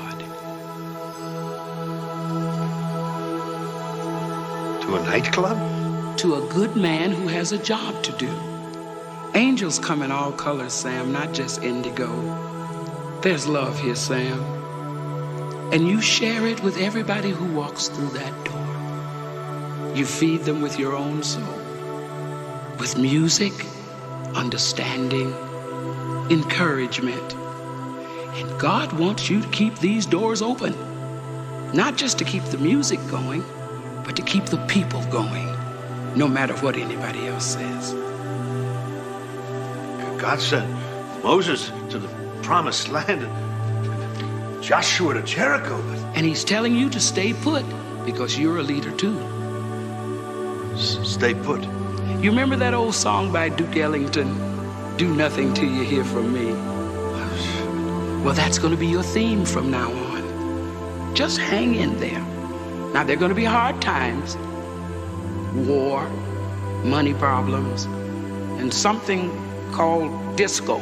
But you're going to make it through because he's going to be with you all the way. But I need you. I'm not the one you need.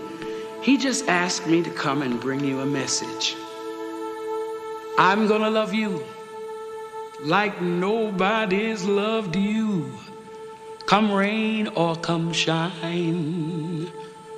High like a mountain, deep like a river. Come rain or come shine. Days may be cloudy or sunny. You may be in or out of the money. I'm with you always. I'm with you. Come rain, come shine. I'm just telling you what he told me. And I believe it. I believe the Countess was an angel. I think that sounds like a very interesting theory. I'd bet on it. If I bet, which I don't, but if I did, I would. Oh, no. Not you, too. Hello, Monica. Knock, knock. Anybody home? I mean, what is it about this place that makes everybody soft in the head? Well, maybe it's just soft in the heart.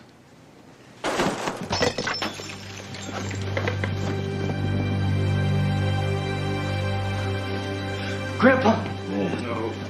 No. Okay. Did you burn yourself? No, I'm fine. No, easy does it. You know, you sound just like Al, you know that? It's Al, Sam. Oh, Al, how you been? It's been a long time. Grandpa, let me get you cleaned up. Thanks, you guys. Thanks for your help. I can deal with this. Really. I can take care of it. Come on. Where's my glasses? Here they are, Grandpa. Good house?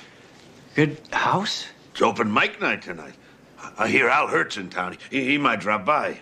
Gramps. Band here yet? The band? Yeah. Yeah, Grandpa. The band's here. I just need you to sign this. What's that? It's the okay to pay the band. You okay, Grandpa? Oh, yeah, everything's copacetic. Copacetic.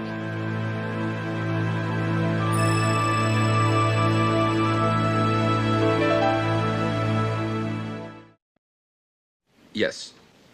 That's right. Mm-hmm. No, tomorrow night. Yeah? At Club Indigo? I'm sorry, the club is now closed. There's not going to be a show tomorrow night or any other night. Zach. No. I'm getting my grandfather on the first plane out of here. What? How can you do this? This club is Sam's life. Correction. The club is now a parking lot. How much time do we have? I don't know. Any time now. I'm just waiting for the word. I don't understand. Where's Tess? She's supposed to deliver some sort of message. Yeah, you know Tess. She usually knows when to show up. But in the meantime, it looks like you're gonna have to wing it.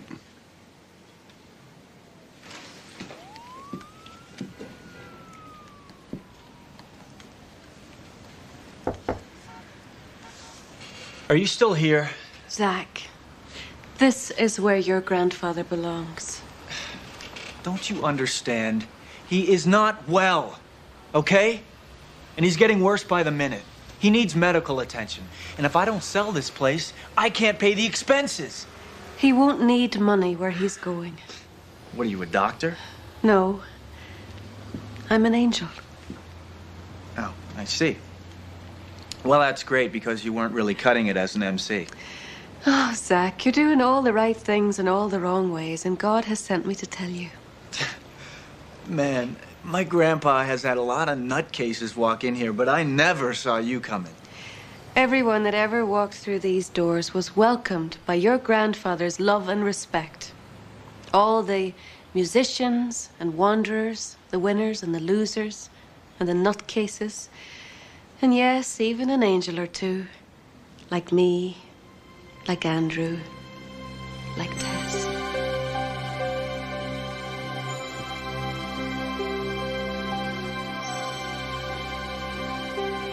Is God listening now? He's always listening. I want to help my grandpa. I want to take him back to New York and take care of him as well as he took care of me.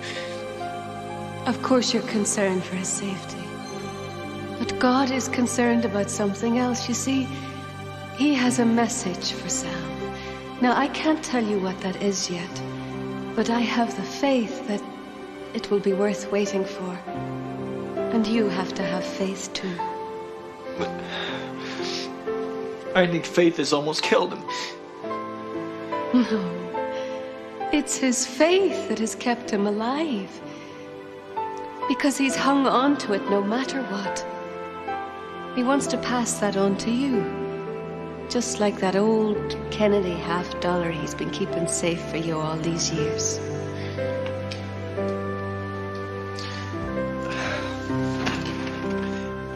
But my buyers, Let them wait, Zach. One more day. It might be only 24 hours to you, but for Sam, it's the gift of a lifetime.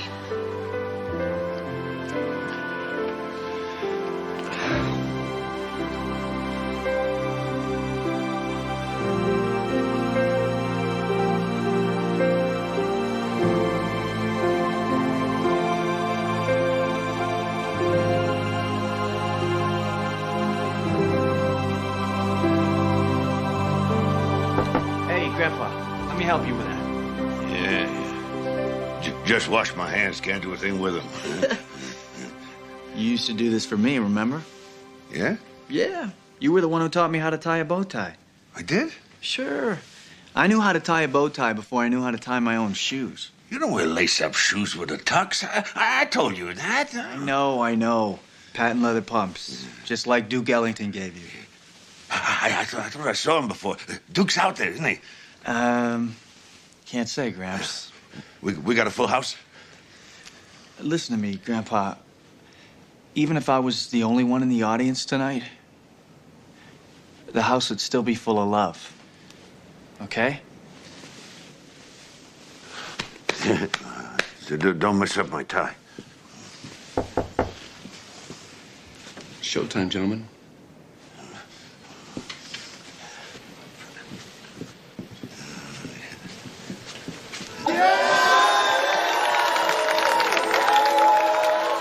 I love open mic night.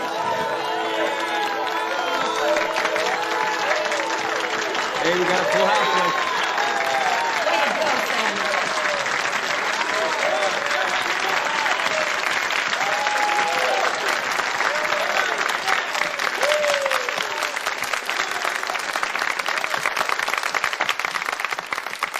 Good evening, ladies and gentlemen. We are all here tonight to honor a very special man. I've never been an MC before, but like many of you here have discovered, life is never quite the same once Sam has touched your heart. Sam, there are so many people here tonight who want to tell you how much they love you. Ladies and gentlemen, will you please welcome the elder statesman of the blues, Mr. B.B. King.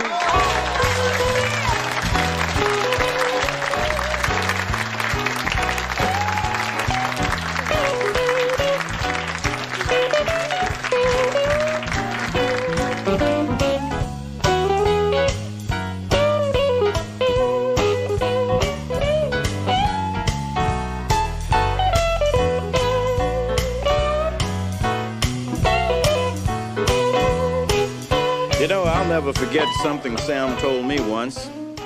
It's the best advice I think I've ever had. He said, don't give up, just keep giving. And also, he said, I'm his favorite musician.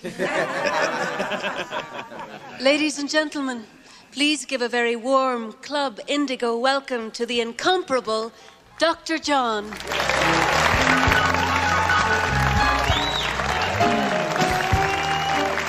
You ain't been blue. No, no, no. You ain't been blue till you heard that mood indigo. See, one Christmas Eve, I didn't have no place to stay. And Sam invited me over, even though his pad was crammed like a sardine can. He let me sleep under the tree like one of them unwrapped presents. But the thing I remember the most was the card you left me, Sam, to my favorite musician. Ladies and gentlemen, the man with the golden horn, Mr. Al Hurt.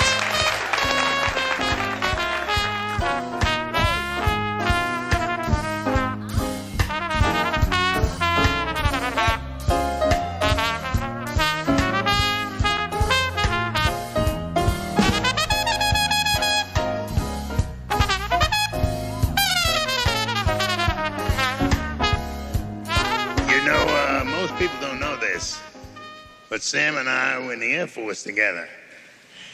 And I was the bugler. I used to get up at 5 o'clock to play reveille. And who you think would get up with me? Sam. And then when we go to breakfast after, then he'd critique everything I did. And I had a chance to go with Benny Goodman for an audition. Who you think loaned me the money? You're right, he did. It was $20. And I gave him my bugle as collateral.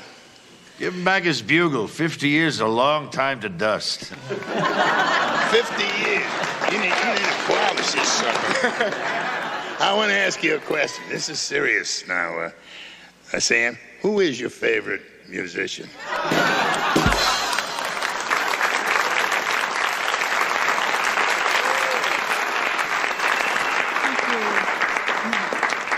Thank you. A funny thing happened on the way to Club Indigo. We all fell in love with the same man. And I know that he has something very special he wants to share with us. So, ladies and gentlemen, will you please give a warm welcome to the heart and soul of Club Indigo, Mr. Sam Brown.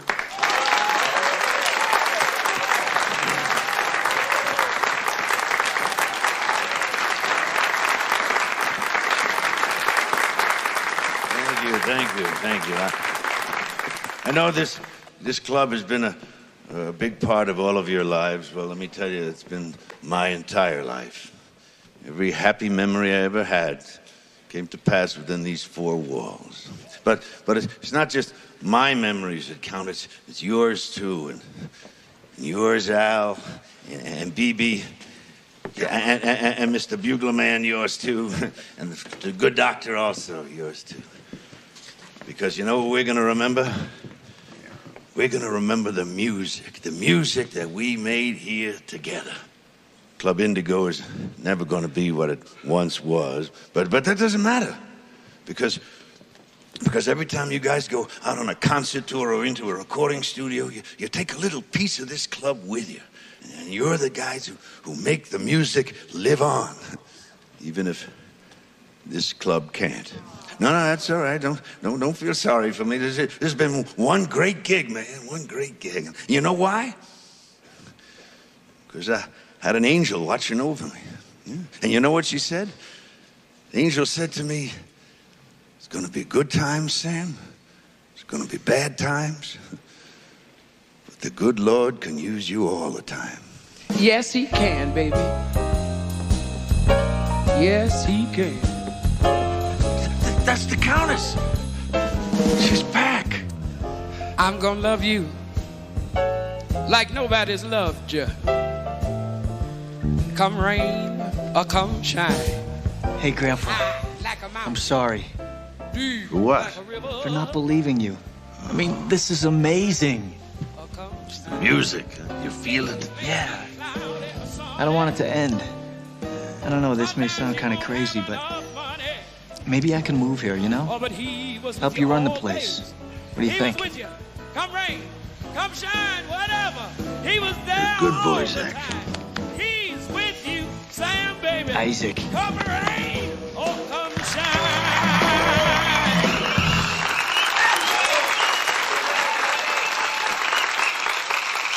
God gave you a job to do, Sam.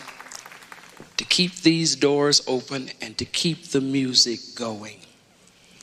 And he told me to tell you, Samuel Jacob Brown, well done, good and faithful servant.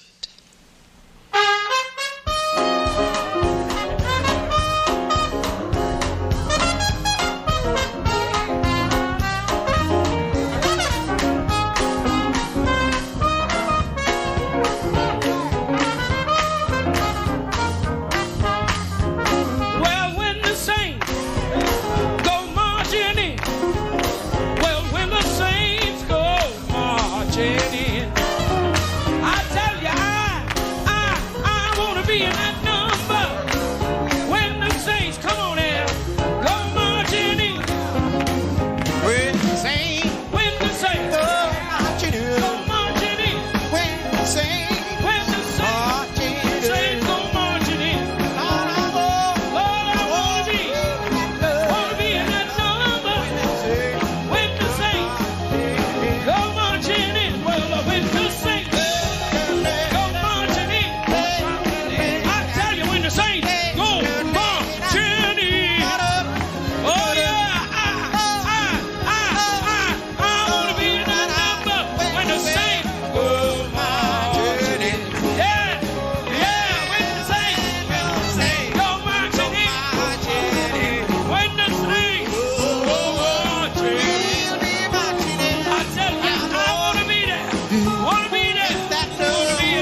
When the saints go marching in.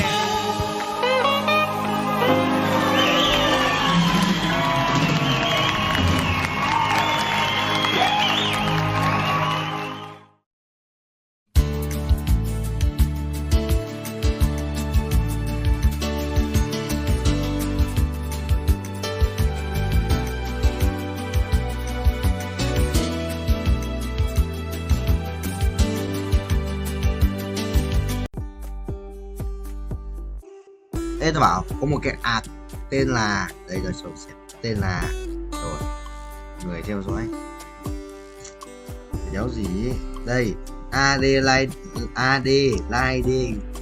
Sierra là nick là luôn thằng áo sự follow 1.000 người ấy, follow 1.000 người mà xong rồi nó đi follow tao lên follow của Threads cơ à chỗ đâu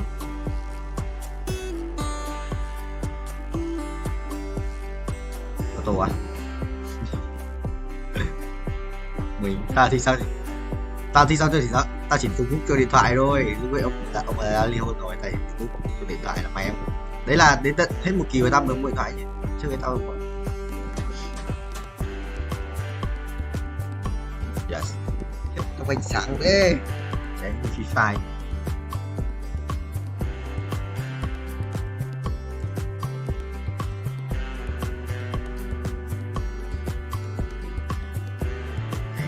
là anh đánh lại game Lucky Block như Minecraft nhé anh em. Rồi này toàn lộc quá.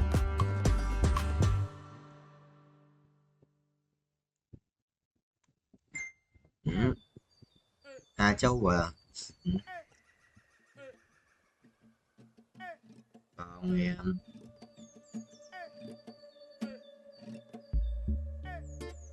À.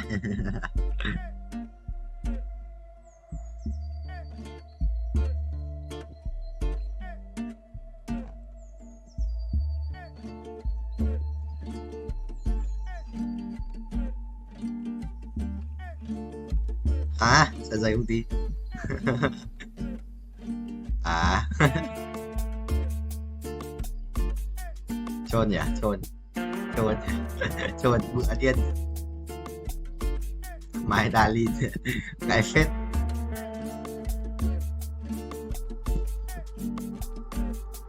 À, băng giá thợ săn à, không đâu Gloria em ngọt. Đánh bánh ngọt cơ, anh muốn đánh bánh ngọt cơ.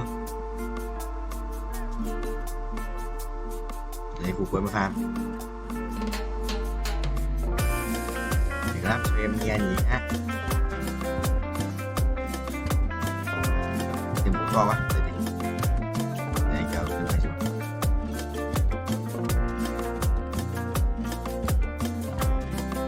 Còn điều rời thì được rồi. Ô, what the hell? Ê, nó ra băng giá, tôi chơi băng giá. Tôi bắt tao chơi băng giá rồi. Chụp lại một bài chứ đó. Băng giá. Tôi bắt là ghép bài rồi.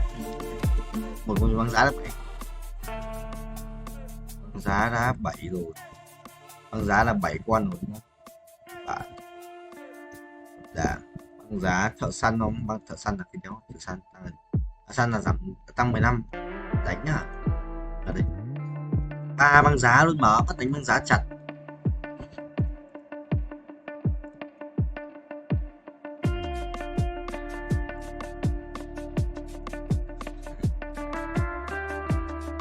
Con Huey à? Con Huey này con gì Olaf à? Olaf này, con gì? Con Vienna nữa là 7 rồi. 7, người đó là có 2 thợ săn. 2 thợ săn, một bảo hộ thì sẽ được thêm 2 thợ săn, đó là 4 thợ săn đi. Wow, choán rồi.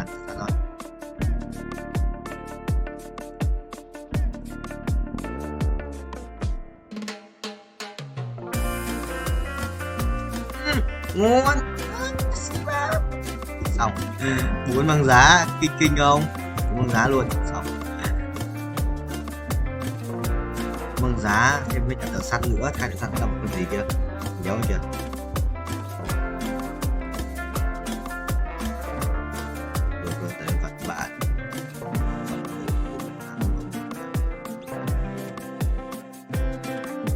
con Jin X à? Một con Jin X này với cả một con gì? Một con cái mồm kia là con giáo gì? Với cả một con ngoặc.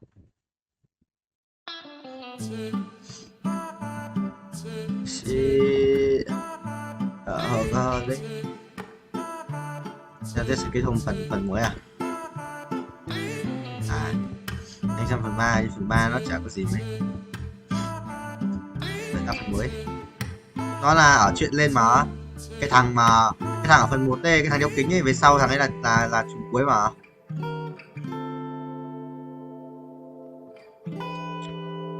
Đánh được không ấy? Ai? Mày. Đấy. Để sao? Một con Jin X đang với cả con Olari.